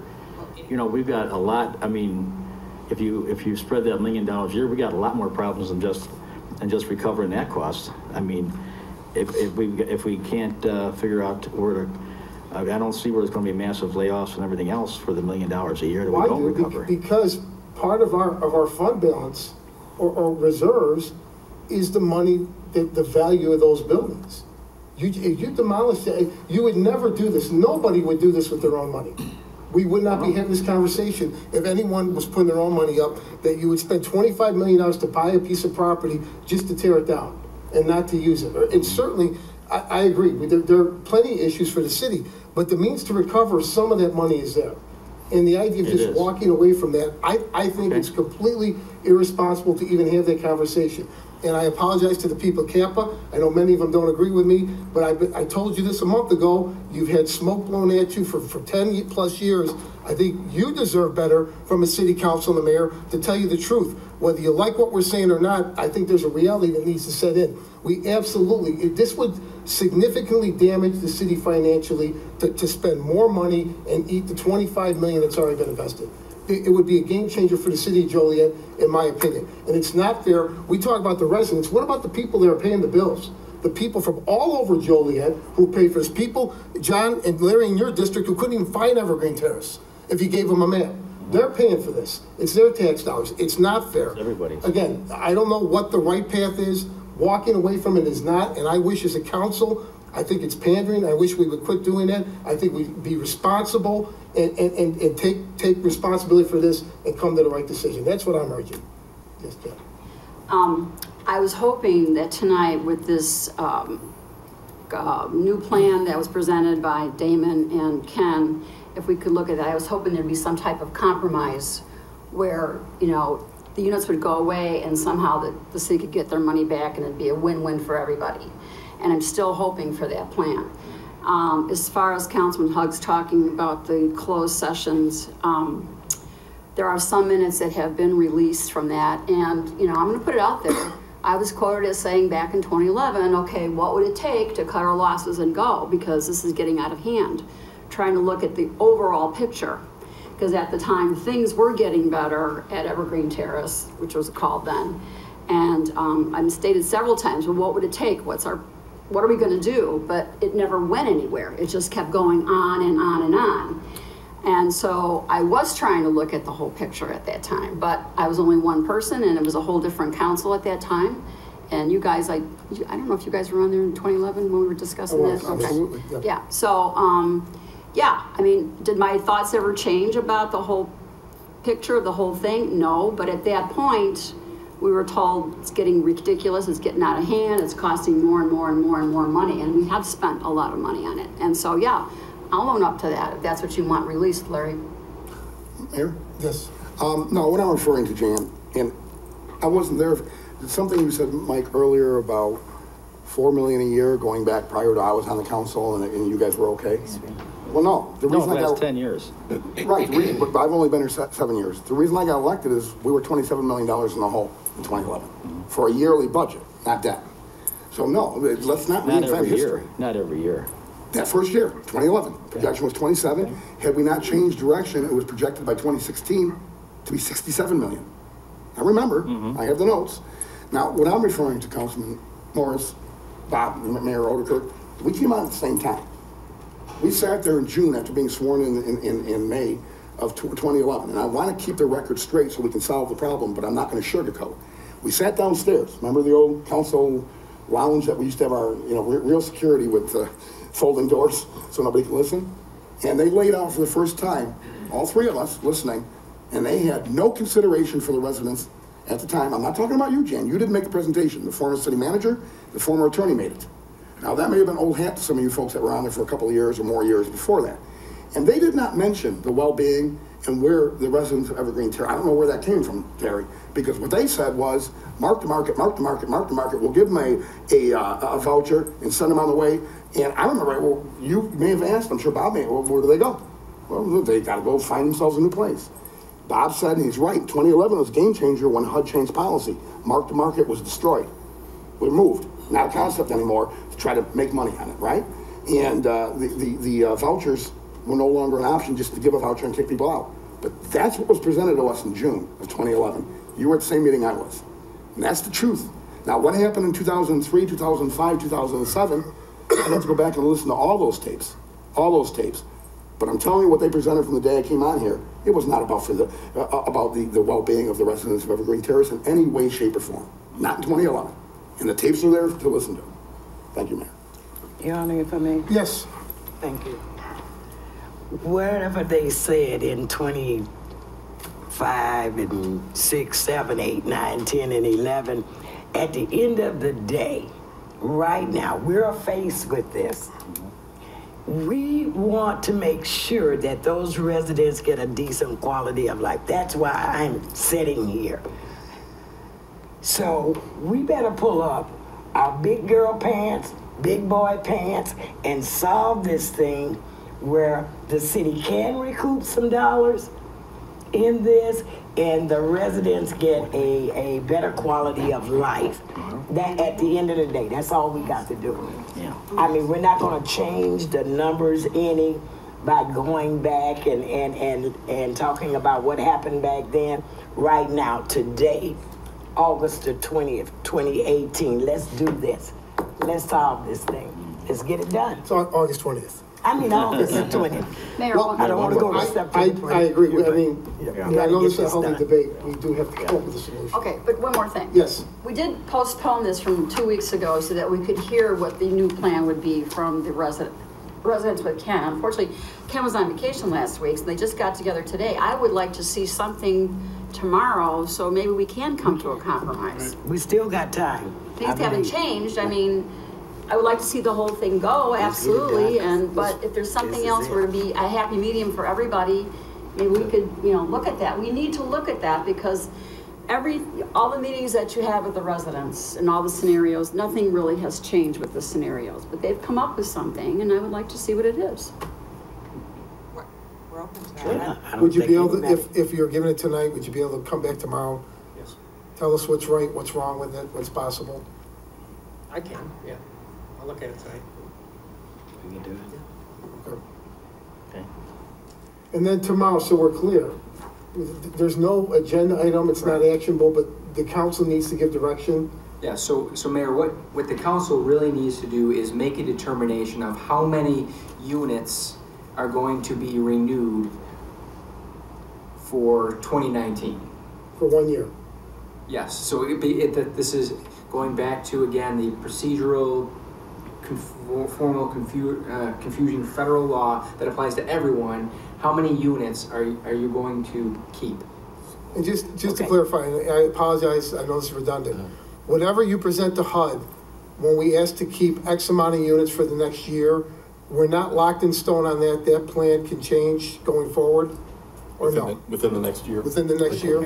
All right, No. for roughly calendar 2019, we've all agreed to just renew all of them, okay? Because that's the additional year we get before we have to commit anything to 20 years. A year from now, we have to commit at least 115 to 20 years. Those that will be, we plan on demolishing, we still want to have contract on those for as long as they're occupied. And we're going to talk to HUD about giving us short-term extensions on those that are planned to be demolished until they're demolished. Okay. Okay, excuse me, Yes. just one quick question. So that means 179 of those that we're, say if we're going to do, what? If we were going to keep 177, Okay. 179 79. will be demolished at some point in the future. And those are the ones that need to receive the notice prior to that October 2nd date. So you need to make that decision now. Now, what plan you decide to do, and whether it's the 115 all the way up to, the full amount, that's kind of where we're talking about being kind of up in the air, I guess, over the next month or two, talking with HUD. But again, the notice to the residents are what needs to be decided essentially next meeting, based by the next meeting. Yes.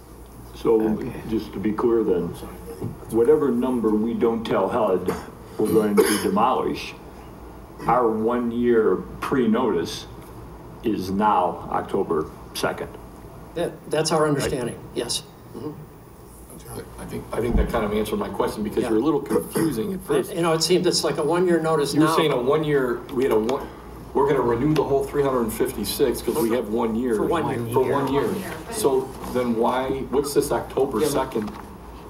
Maybe I can try to clarify this one more time. So again, this is after talking to our attorney. So there are two events. Think of the renewal is with HUD. So that's the 365, that we're okay with, the attorney's okay with that. So, but at the same time, we have to give notice to residents what we're going to do next year. Okay. So that is where you have to come up with the number. Are we going to, is the city going to go with that scenario 3 or scenario, whatever the scenario is, that's the number.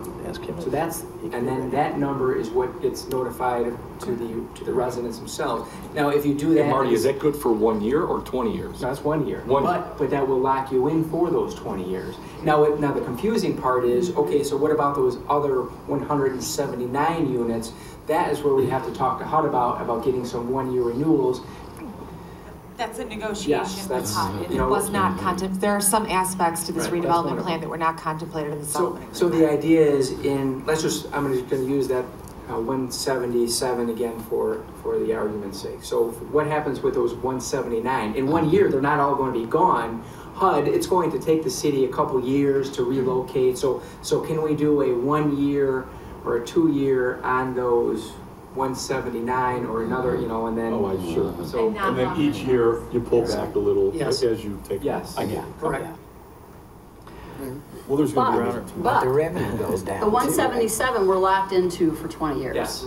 correct. But not at that spot, okay. Because that's what I have a hard time No, trying to okay. figure out. Okay. Could we lock in the minimum, 115, and keep it open, what we're gonna do on that site. Maybe we'll keep more than 115. I guess 115 is the backstop. It still gives us time and the ability over the next few years to figure out what we're actually going to do, depending on what our financial picture looks like. I don't think that's what the settlement agreement contemplates, but again, it could be a negotiation with HUD. You know, I posed that same question, and I think we were in a conference call today with, and he essentially said, no, that's not what the intent was. This is our attorney giving us advice. So a settlement agreement prevents that. Yes. Yes. So just to reiterate and simplify before I make my other comment too, is we can say we're gonna keep them all for a year. And Yes. then next year we'll tell them we're keeping 200, getting rid of the rest, and get the 20 years on the 200 next year. But the residents need to know a year ahead of time. Right. You know, so, Well, right. this is where I'm confused. We've been told that any units that we're contemplating not keeping, the residents need to be noticed by this October 2nd, even though it may be more than 1 year before those buildings go.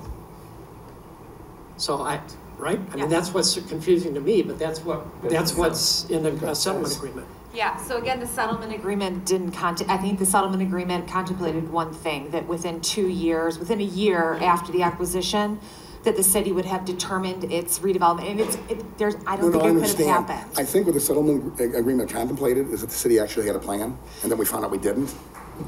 That's really what it comes down to. They thought that we would come there once we won the case and say, here's our plan, we'll be done in a year. So it's not really HUD's fault. Remember, folks, we need to get all that money back. Councilwoman Gavin, Councilman Dickinson, you're on the Public Service Committee. How much over the next 5 years do we got to spend on vehicles? 17 million. How much do we have to spend over the next 10 or 12 years? You know, it's triage, you know, some in a year, some in 2, some in 5, right? 30 million on other buildings. Am I correct? Exactly. We're going to give away 25 million? I don't think so. We're not going to give it. Okay. Mayor? Yes. Just one last thing. Sure. Senior council member is a follower. I'll take my time. No. You know, if they're gonna look over the plan again tonight and stuff, could we have Damien just come up and tell us briefly what his plan was? Sure. Would that be all right? That would be great. I think he just left. No, he's here. He's like, I'm out the door on this. Mayor, I promise to keep this real brief. Our plan reduces the density by 241 units over 5 years. That clock starts ticking next year.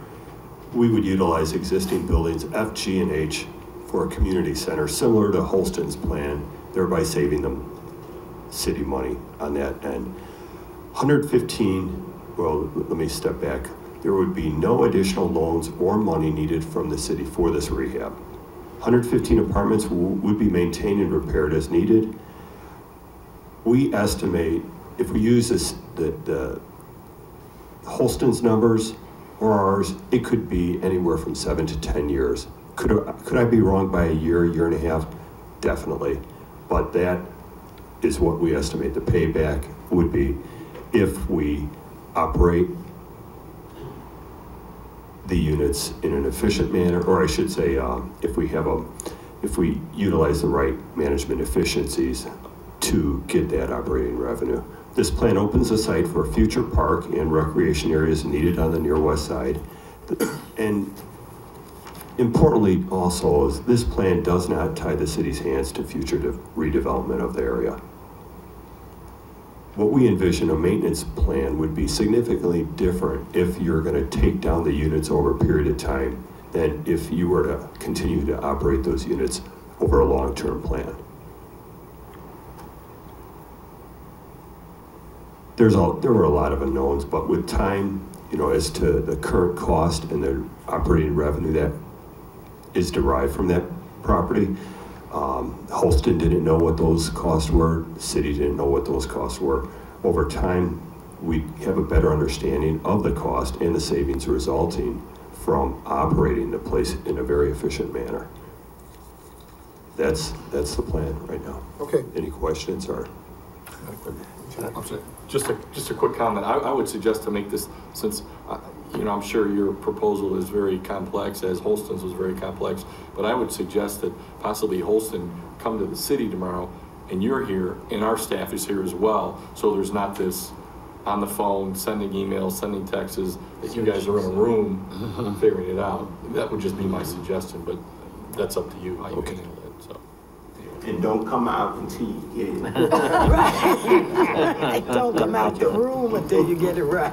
Question about this, but it's more towards Holston. So it's a question towards Holston.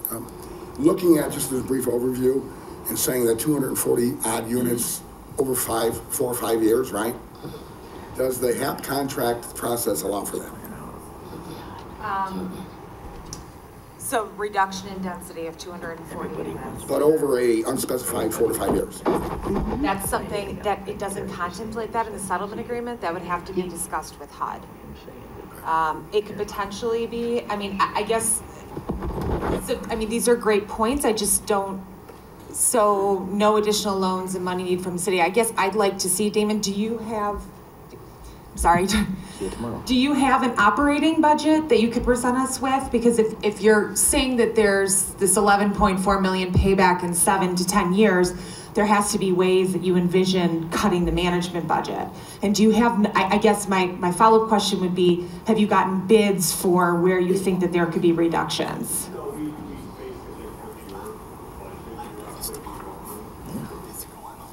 Yeah, I can't. Why don't we, you know, we're gonna readdress this tomorrow. We'll have time to sit down and go over the numbers, I think. Yeah, I think whatever you could get us where you're showing reductions would be helpful to have an operating budget that we could review and then respond to that. Just having bullet points, I can't respond to that, but I definitely can look through whatever comments you have on specific line items and get you a response as to why we're at the number we are. That's good. Marty? Yeah, Mayor, I just want to make one thing more clear to council. So let's just say council decides that, you're going to keep 115 units. That's the decision that you need to make. Now, then you'll have a couple of, months, or depending on, to decide whether it's going to be the Holston 115 units or the other 115 unit type plan. Well, Holston don't have 150. Well, I'm just saying if they did. Well, they do. In other words, you still need to come up with a number. And now if you decide to adopt one of the plans, then of course that number is built into that plan itself. Okay. Just one last one, yes. One last point. One last point. If we do if it ends up the number being 115, okay, so we automatically lose the revenue stream that behind the other. Well, it depends on how quickly the rest of the properties are removed. Yeah. Okay. So there's I don't know the capital budget that Damon's proposing as well, but there would be demolition costs associated with this too. And so I don't know where, there's a lot of unknowns. I'm trying to move on, but that's the question I asked 10 minutes ago, Marty. Why don't we give 115 as the number as the backstop, and we can make choices over the next 5, 10, 20 years of what's actually going to be there? Why can't they do that? That we can't do. They're not going to allow the city to renew for 5, 10, 15 years. Guaranteed. Yeah, we lose that money. We could lose the money without. We lose that money right there. Objection. Yes. But again, back to Councilman Mudgeon's idea or statement. So, if we say 115, like the mayor just said, okay, HUD is going to give everybody else a voucher. Why they can't stay in our buildings until we decide to tear them down? And we're still getting the revenue. Isn't that kind of what you had said earlier? They can. Thanks, Terry. They can. They can or can't? If they, CAN, they can. Okay. Well, Because if you're going to end up with 115, it's going to take a while to remove the other buildings. I think HUD will keep funding the HAP contract on those buildings until they get removed. So. But we need HUD's approval. In all fairness, Marty, you're saying no. It's not. No. I don't want council to be under the expectation that we're going to be able to do that for 5.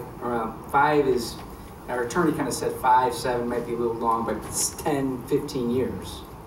But Mr. Holstein, what Councilman Mudgeon had said earlier was, we're not worried about the HAP for the other than 115. Right.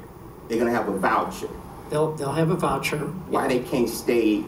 We have to ask HUD. I think a voucher means you're going somewhere where the HAP means, you know, It stays with the building, It it's stays not with with the person. Right. But if that person, if we Section 8, then those buildings would have to be Section 8. Yes, if you kept the building and declined the HAP, it's possible that those residents that got the vouchers could stay in that building. Again, Until we decide, like the mayor said, over the next 5 years, you know. That's correct. And then they still have their vouchers once we demolish the building. We would definitely need to run that by HUD, but technically, I understand what you're saying. Okay. Thank you. Thank you. So may I ask a question? What's happening tomorrow? And what Hopefully tomorrow you meet with staff. Okay. With the citizens, with their plan. Okay. You go through their plan, we figure out what's right about it. Okay. What may not be right about it. It's presented to the council as another option. And then tomorrow we give some direction over what we want them to go to Harvard. Number, and that's actually the note, that is the notice to residents is what we're going to. Right. We can do that tomorrow, or we have to wait till the next meeting? Sooner the better, but it's really not a. We need to go kicking this can down the road. No, we need to get, we have to get. We gotta get going on this. Okay. So I think it's critical, and setting up a meeting with some of the representatives from HUD sometimes takes a while. So in order to meet that October 2nd deadline to get notification out to those that potentially will be displaced, we need to meet with them soon. Can we get that on the agenda then tomorrow? No, it's really not an agenda, it's an action item. It's got direction. Consensus? Direction. And if you can succeed in displacing them, where are they going?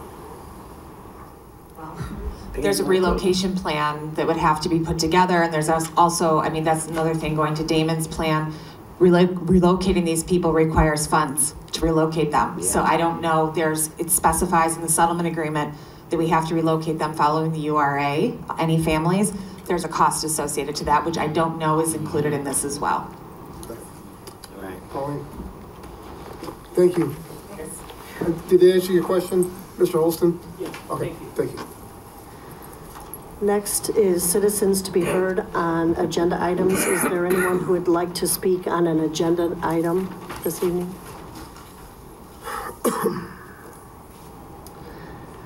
Seeing none, we will pass it over to the city manager to discuss the agenda items for tomorrow night's meeting. Thank you very much. On the agenda tomorrow night, after the council committee reports, we have under consent agenda items, receipt of the 2017 Comprehensive Annual Financial Report. This will be preceded during the first of the meeting with a presentation by our auditors, together with some brief discussion of the auditor's management letter. So we'll have that to start off tomorrow's night, and then I'm sure we'll have more discussion with the Finance Committee and the City Council on the 2017 Comprehensive Annual Financial Report and audit recommendations. Do want to point out that in the payroll, tomorrow in the Finance Committee and later on in the Public Safety Committee, we're working on a possible budget amendment relating to overtime in the fire and police departments. It's part of our kind of mid-year review, revenue expenditures for the various departments, but that'll come a little later on in time. On public hearings, I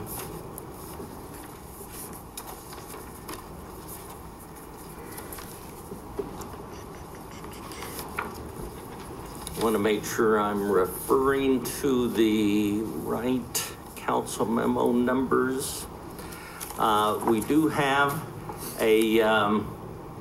this is an annexation agreement for Centerpoint Intermodal Center at Joliet Substation.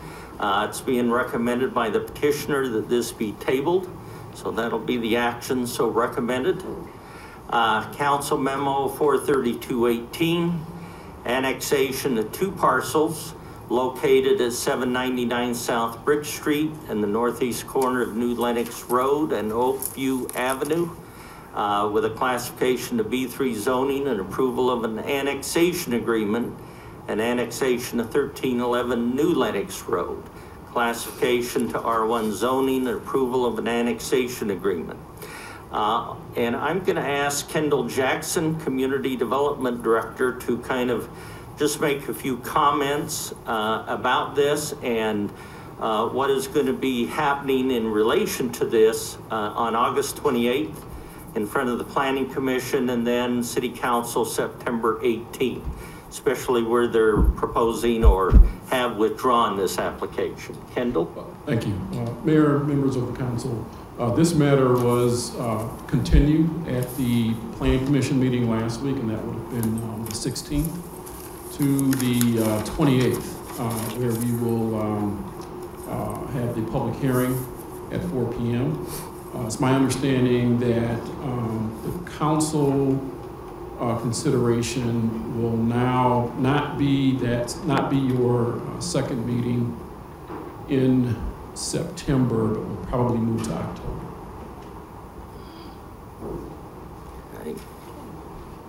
Any questions on that or changes or comments?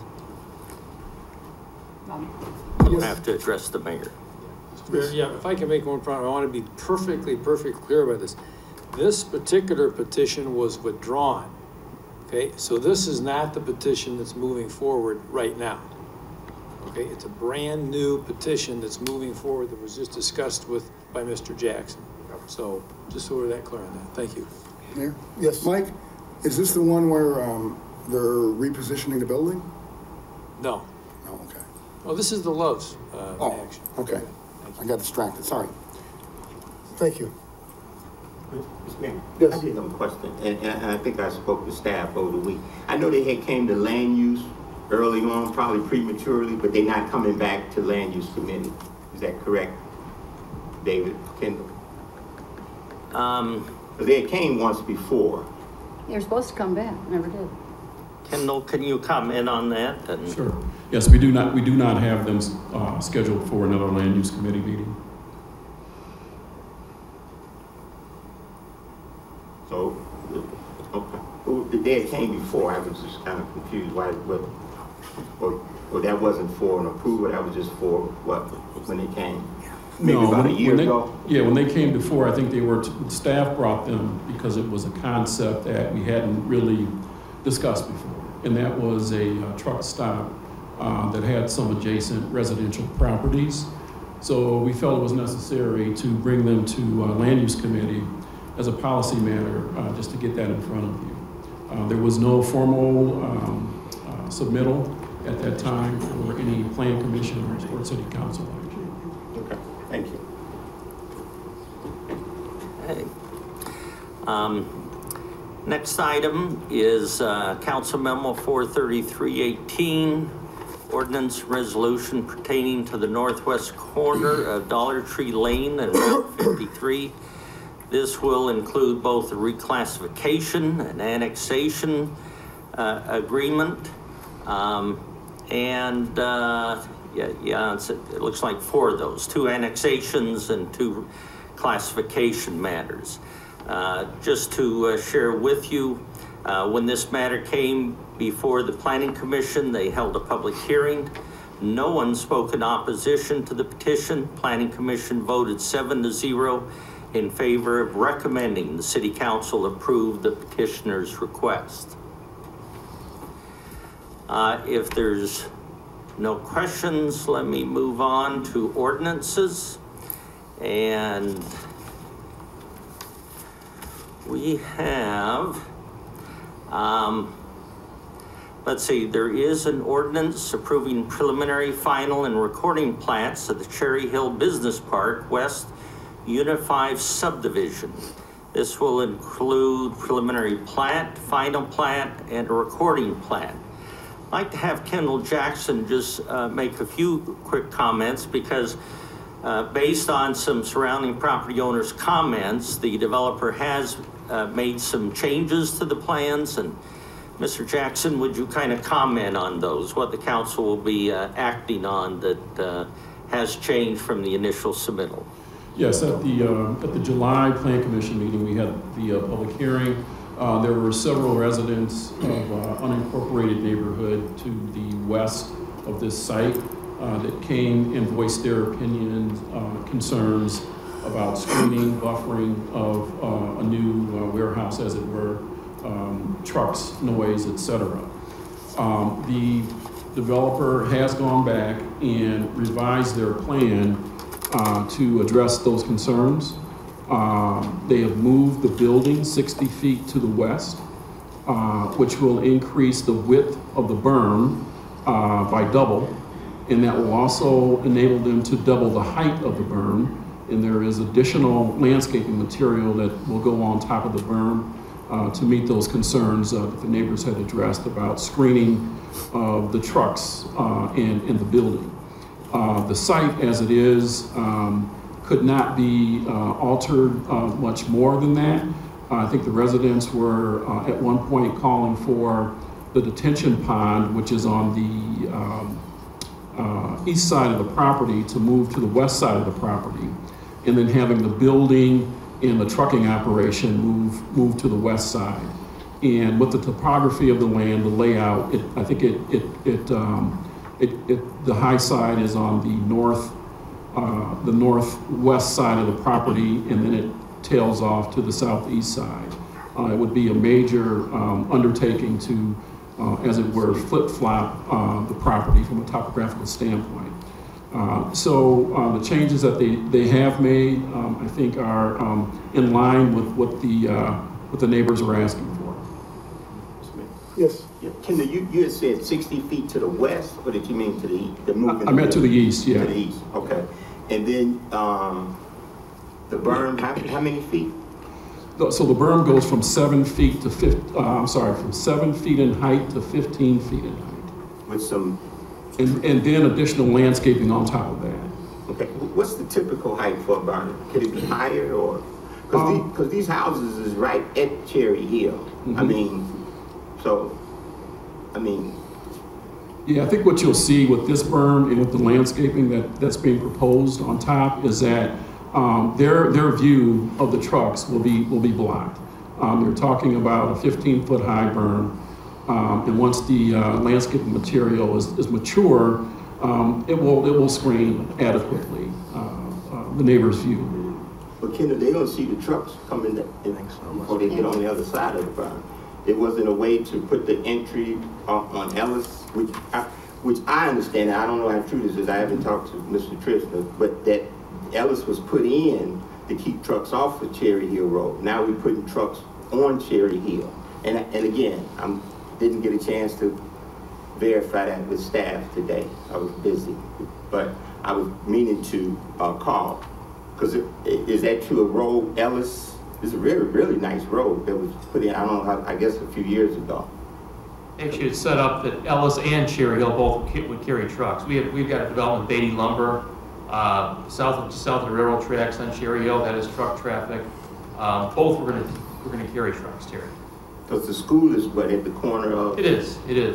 And ultimately Spencer Road will carry trucks also when development comes in down there, okay, south of this site. So what was Ellis Road put in for? Also for trucks, but there's warehouses on Ellis, so we've got a preliminary plat coming in this next month that has some development on Spencer at the southeast corner of Spencer and Cherry Hill. All these roads are going to take some truck traffic, basically over to Gauger or north up to Cherry Hill / Mills, and then they'll work their way out to Briggs and 80. That's one route out, or Gauger north to 30 and 30 back to Interstate 80.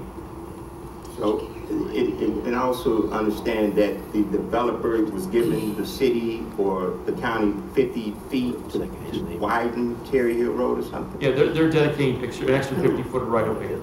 So who's going to build the road? The developer shows they'll build Cherry Hill Road. Set everything up and I'll give it to you tomorrow night. Okay, and then Ken, I'm sorry, I probably cut you off. The berm, is that the typical height, 15 feet, or can it be higher? Or? It could go higher, but with the site constraints here, I think they've done as much as they can. Yep. Okay, thank you. Yeah, they have these. Yes. And Kendall, you talk about when the landscaping, i.e. trees mature. Can they put a more mature tree up there, maybe a 6, 7 foot tree instead of going with saplings? That's a question I don't have an answer for this evening. We can ask the developer to provide that. Because then you would immediately add another 7 feet to your 15 feet, you know, on showing some, you know, some kind of screening. And are you saying it's cost prohibitive for them? No, I didn't say that. No, for them, I moved on to another question. Sorry, Yeah, okay. For them to move it to the other side? The way the land lays out, it sort of tilts from the northwest down to the southeast side. I mean, you'd have to really tilt it the other way. That probably would be cost prohibitive.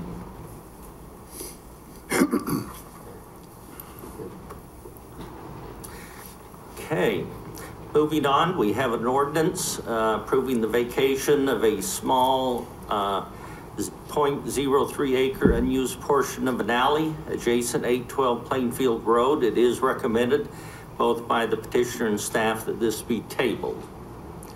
Council Memo 43718, ordinances approving the final and recording plats of Speedway Joliet Subdivision, Unit 1. Is there any questions on that particular? Yep. So this is the Speedway on down the gas station on 53? Steve shaking his head, yes. Okay, thank you. And then last ordinance, Council Memo 43818, declaring certain properties as public nuisances. As I recall, I think there's 2 particular properties that are so described in the attachment material. Moving on to resolutions, Council Memo 43918, resolution authorizing execution of a supplemental agreement with the Union Pacific Railroad Company for the Laraway Road Sanitary Sewer Force Main Crossing.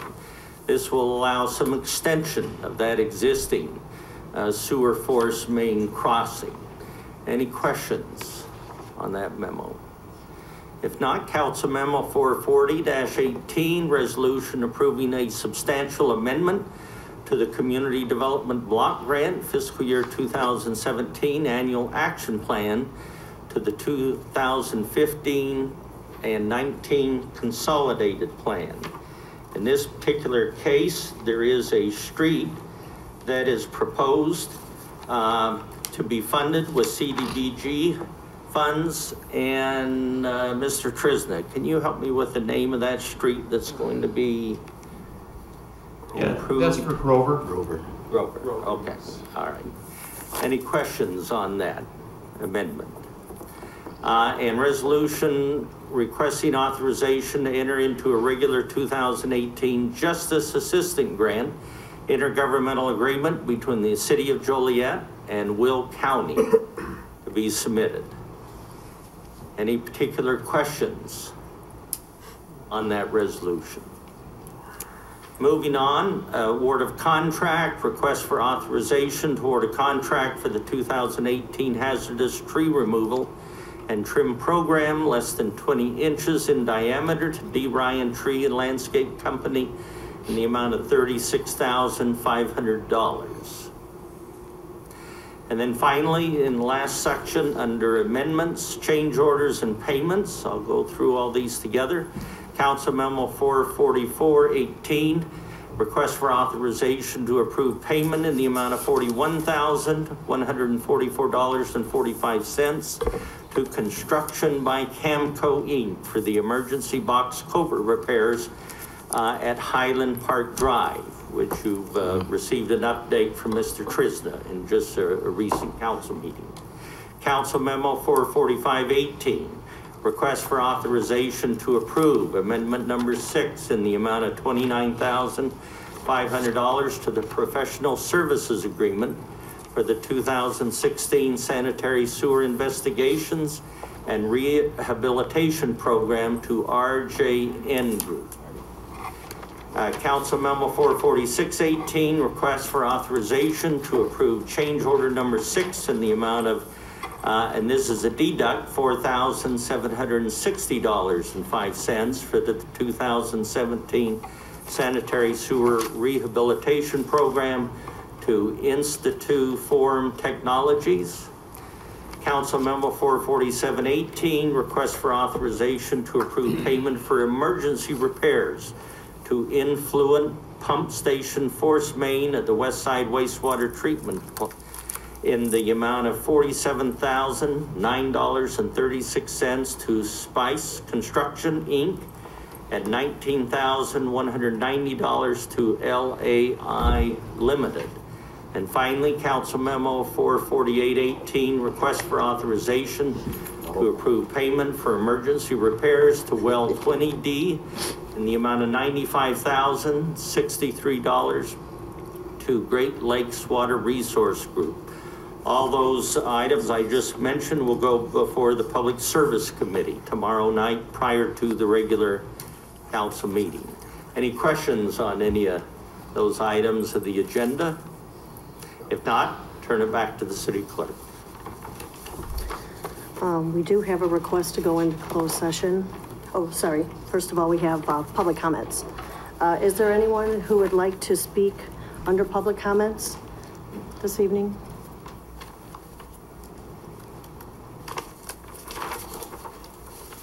Bob Cialone, 1217 Cherry Hill Road, Mr. Mayor, Council. We know there's talk about the berming of this property that's going to be developed across the street from us. We really want to talk a little more about the safety issue that we're dealing with here. We finally found out tonight who is going to build the road, that 50 feet that was going to be donated. My question is, you know, by the purpose of building those additional lanes of road in front of our houses and in front of this piece of property, which then if you travel to Spencer Road is going to deadhead down to a 2-lane anyway because of the way that, you have actually Comet high tension wires, their towers are there to be a lot to move the widen the road all the way out to Laraway. So my question is the purpose of giving the additional lanes so they can stage their vehicles, these trucks and idle in front of us, like they do on Ellis when Central Grocer was in business? I know that the gentleman here talks about Beatty Lumber, who's been out of business for 10 years. That they're looking for the traffic to roll through there. We just believe that they want to use Cherry Hill Road as a staging area. That means that you can put an 80-foot berm in front of us, and we're still going to be looking at 15-foot trailers parked on the roads, diesels idling. This is what we're going to get. If Northern Builders is willing to tell us this is never going to happen, well, then we can move on from that point. We have issues of safety. How do we pull out of our driveways when we have trucks that we can't see around? You're going to put additional lanes. We're going to turn left. We can't see, and now it's sort of like take a shot and go. It just isn't a very user-friendly plan. We've done a lot of driving around in the last month since we found out about this, and looked at a lot of developments, and have found that the majority of the builders have given the face of the building towards the residents, with the business to the sides.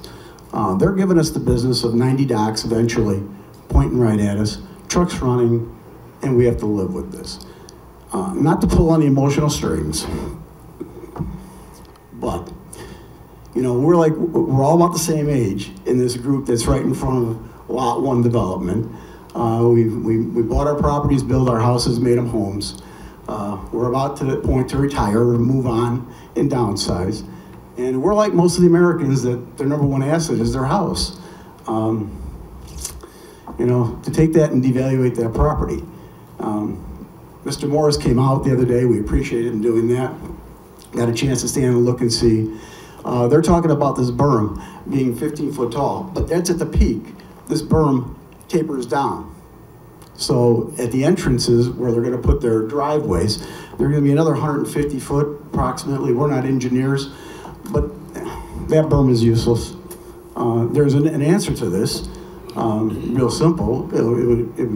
It's not going to be what everybody wants to hear, but from a safety standpoint, if they're going to build that road, and on that road they're going to have to move the water that's already running down there and the gas that's running through there. Would they not be better to just push Forget the 50-foot they're giving to the city of Joliet to tie into Cherry Hill. Push the berm our way, build it as tall as you can so we can't see it, and run that road on the east side of the berm from Ellis to Spencer to take that truck traffic through. Now we don't have to worry about them staging in front of us, and we won't see these 90 docks that they're going to put in, and it'll act as a buffer. You're going to build a road anyway. Why use an existing road, which is a road to nowhere? I mean, take a ride down there and look. You can't really put 2 more lanes going to Laraway from there without moving a lot of stuff. So we're asking the council to consider what we're asking. Safety. You have a grade school, Union Grade School is right down the street from us. The truck traffic is nuts right now. You can stand out there and watch anywhere from 15 to 25, 35 trucks an hour zooming by. And this is just as a cut through because that's where their GPS sent them. They don't know any better. They need to restrict that road. Give them a truck lane on the other side of the hill. Build us the little mountain, make it look perfect and pretty, and we'll all be happy. You're gonna build a road anyway. You're already started moving dirt. If you think I'm kidding you, take a ride down Cherry Hill. See how the berm is. It peaks out at the height of 15 feet and tapers all the way down to nothing. Thank you. Jim, Kendall, is this possible, or could we reapproach the developer? Yeah, well, we approach the developer. I don't believe they're gonna be staging, but let's let the developer, they're here, let them talk about the situation.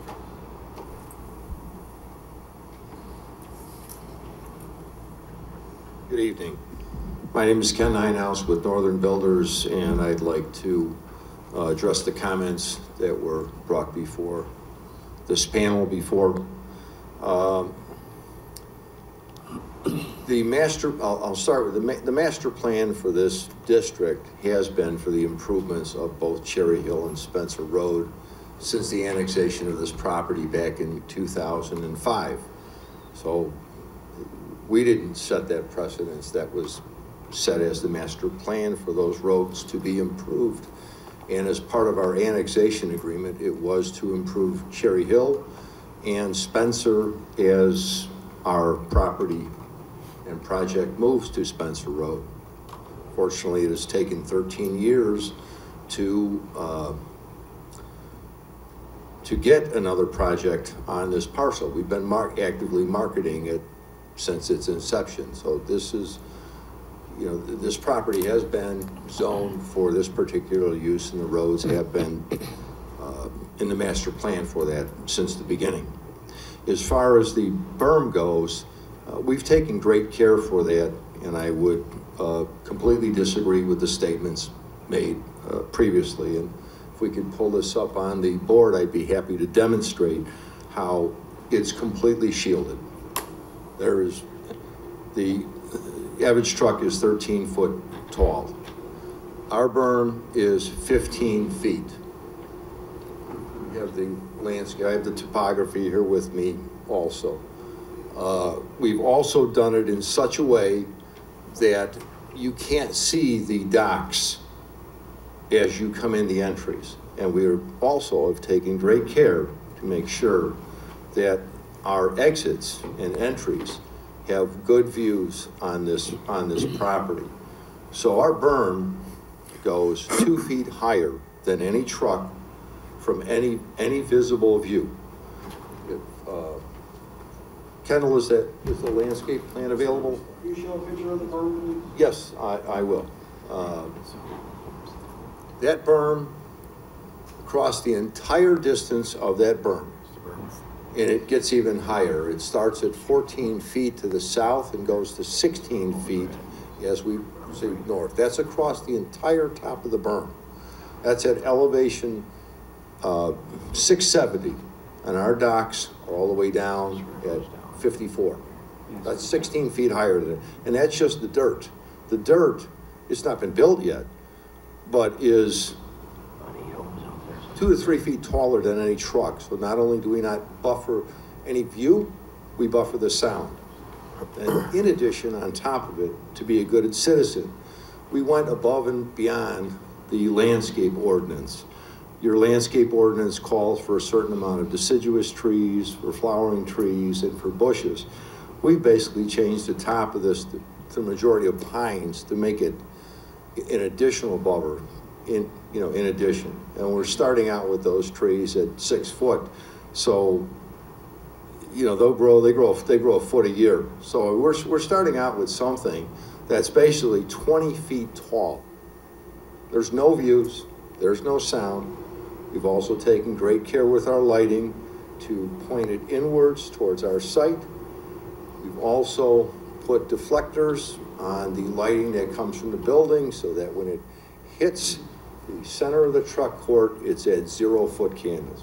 We've listened to the residents and we've addressed those. We believe we've gone above and beyond and addressed those issues. And one of the other reasons it's not possible to exit or take any internal thoroughfare is because one of the master plan of the city for the truck routes, which is Cherry Hill and Spencer, but the entire southern border of this property is all floodplain. We can't cross it. We can't exit out on Spencer. It's not engineering possible. And one question, he brought up the idea of truck staging on Cherry Hill Road.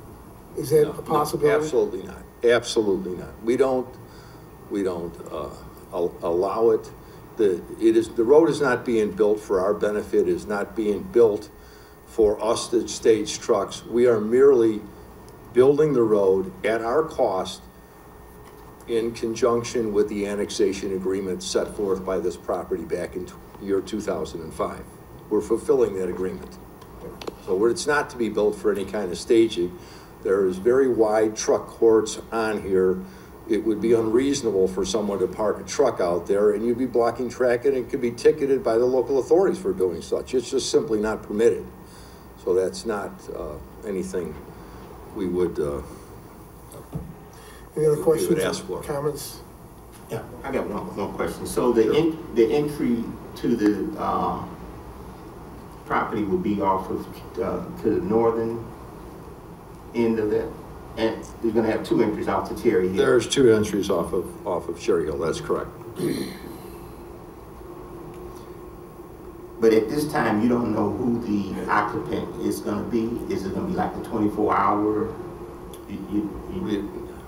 I do not know who the occupant is this time, but we rarely see any of these things of 24-hour. That's not a norm. Most of these operations are in the daytime. I'm sure you're used to the facilities that are out here. I've not seen any of them. That's something that would be come under a business license. This property is fully zoned. It is within all of its setbacks. We exceed all of its setbacks. We gave up an additional 60 feet of property.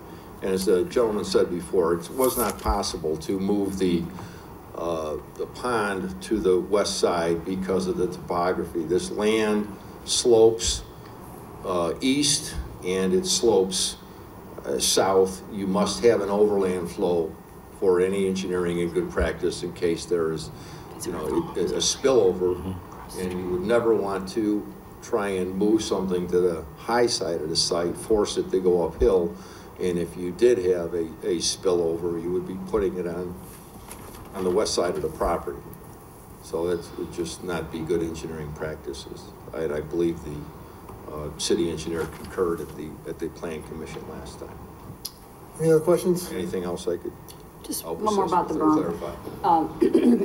As the resident said, it peaks and then it goes out. Is it all the way across, or is it, how does that go? It is at a constant level, the entire length of the berm. Excuse me, please. It's public comment. Go ahead. Topography shows on that. I mean, except for a few feet to get up to it.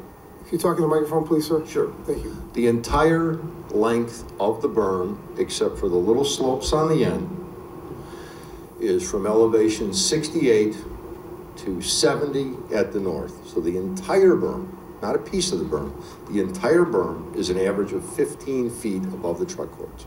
Not a part, the entire berm. That's the topography that is on the engineering that was submitted to the engineering department and could be concurred by any engineer. Okay, thank you. So we built it to the maximum slopes allowable. And to answer your question, it's rare for berms to be 15 feet high. That's extremely rare.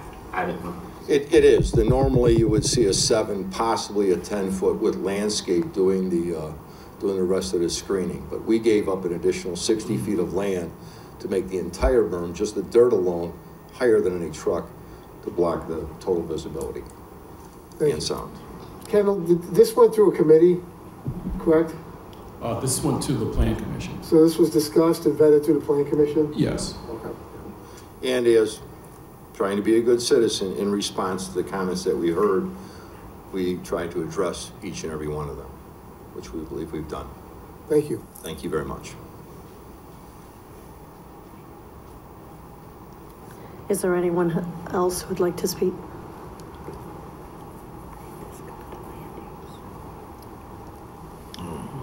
My name is Dennis Parker, and I live at 1219 Cherry Hill Road.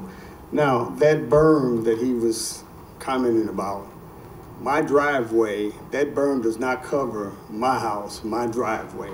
That's where their entranceway is going to be, and that's where it's sloped, right at my driveway. And they saying being good neighbors, they never once came to us or called us and had a meeting with, it was only 8 neighborhood families in the neighborhood. They never once came and knocked on our door and said, hey, we're gonna do this, and what are your comments about it, this and that. So they talking about good neighbors. That's not good neighbors. If they would have came and involved us in this and asked us what would we like to see happen, they didn't do that. And like I said, when I moved in that neighborhood and they put that Ellis Street in, they said they put that Ellis Road in to divert the trucks. They were supposed to come in off of Mills, make that little jog and go in and out on Ellis to Garger Road. They never said they was going to come down Cherry Hill Road as a truck. It wasn't supposed to be any trucks on that road, Cherry Hill Road. Thank you. I got one question. Sure. I don't think the berm is not completed yet, right? Because when I was out there, it's an opening in front of Mr. Parker's, which Mr. Parker, now for me, it looks like the entry is going to be further north than your house, and I could be wrong looking at it from here. Because Mr. Parker, if I'm correct, your house would be almost in the middle, or someone else, right?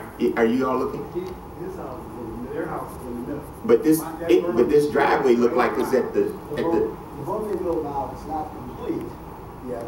It peaks right in the middle and it tapers down immediately going down. His driveway, there is no blocking that is behind it because of the entrance.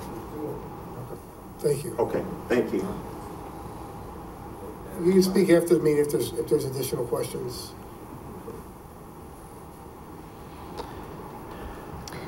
Is there anyone else who would like to speak?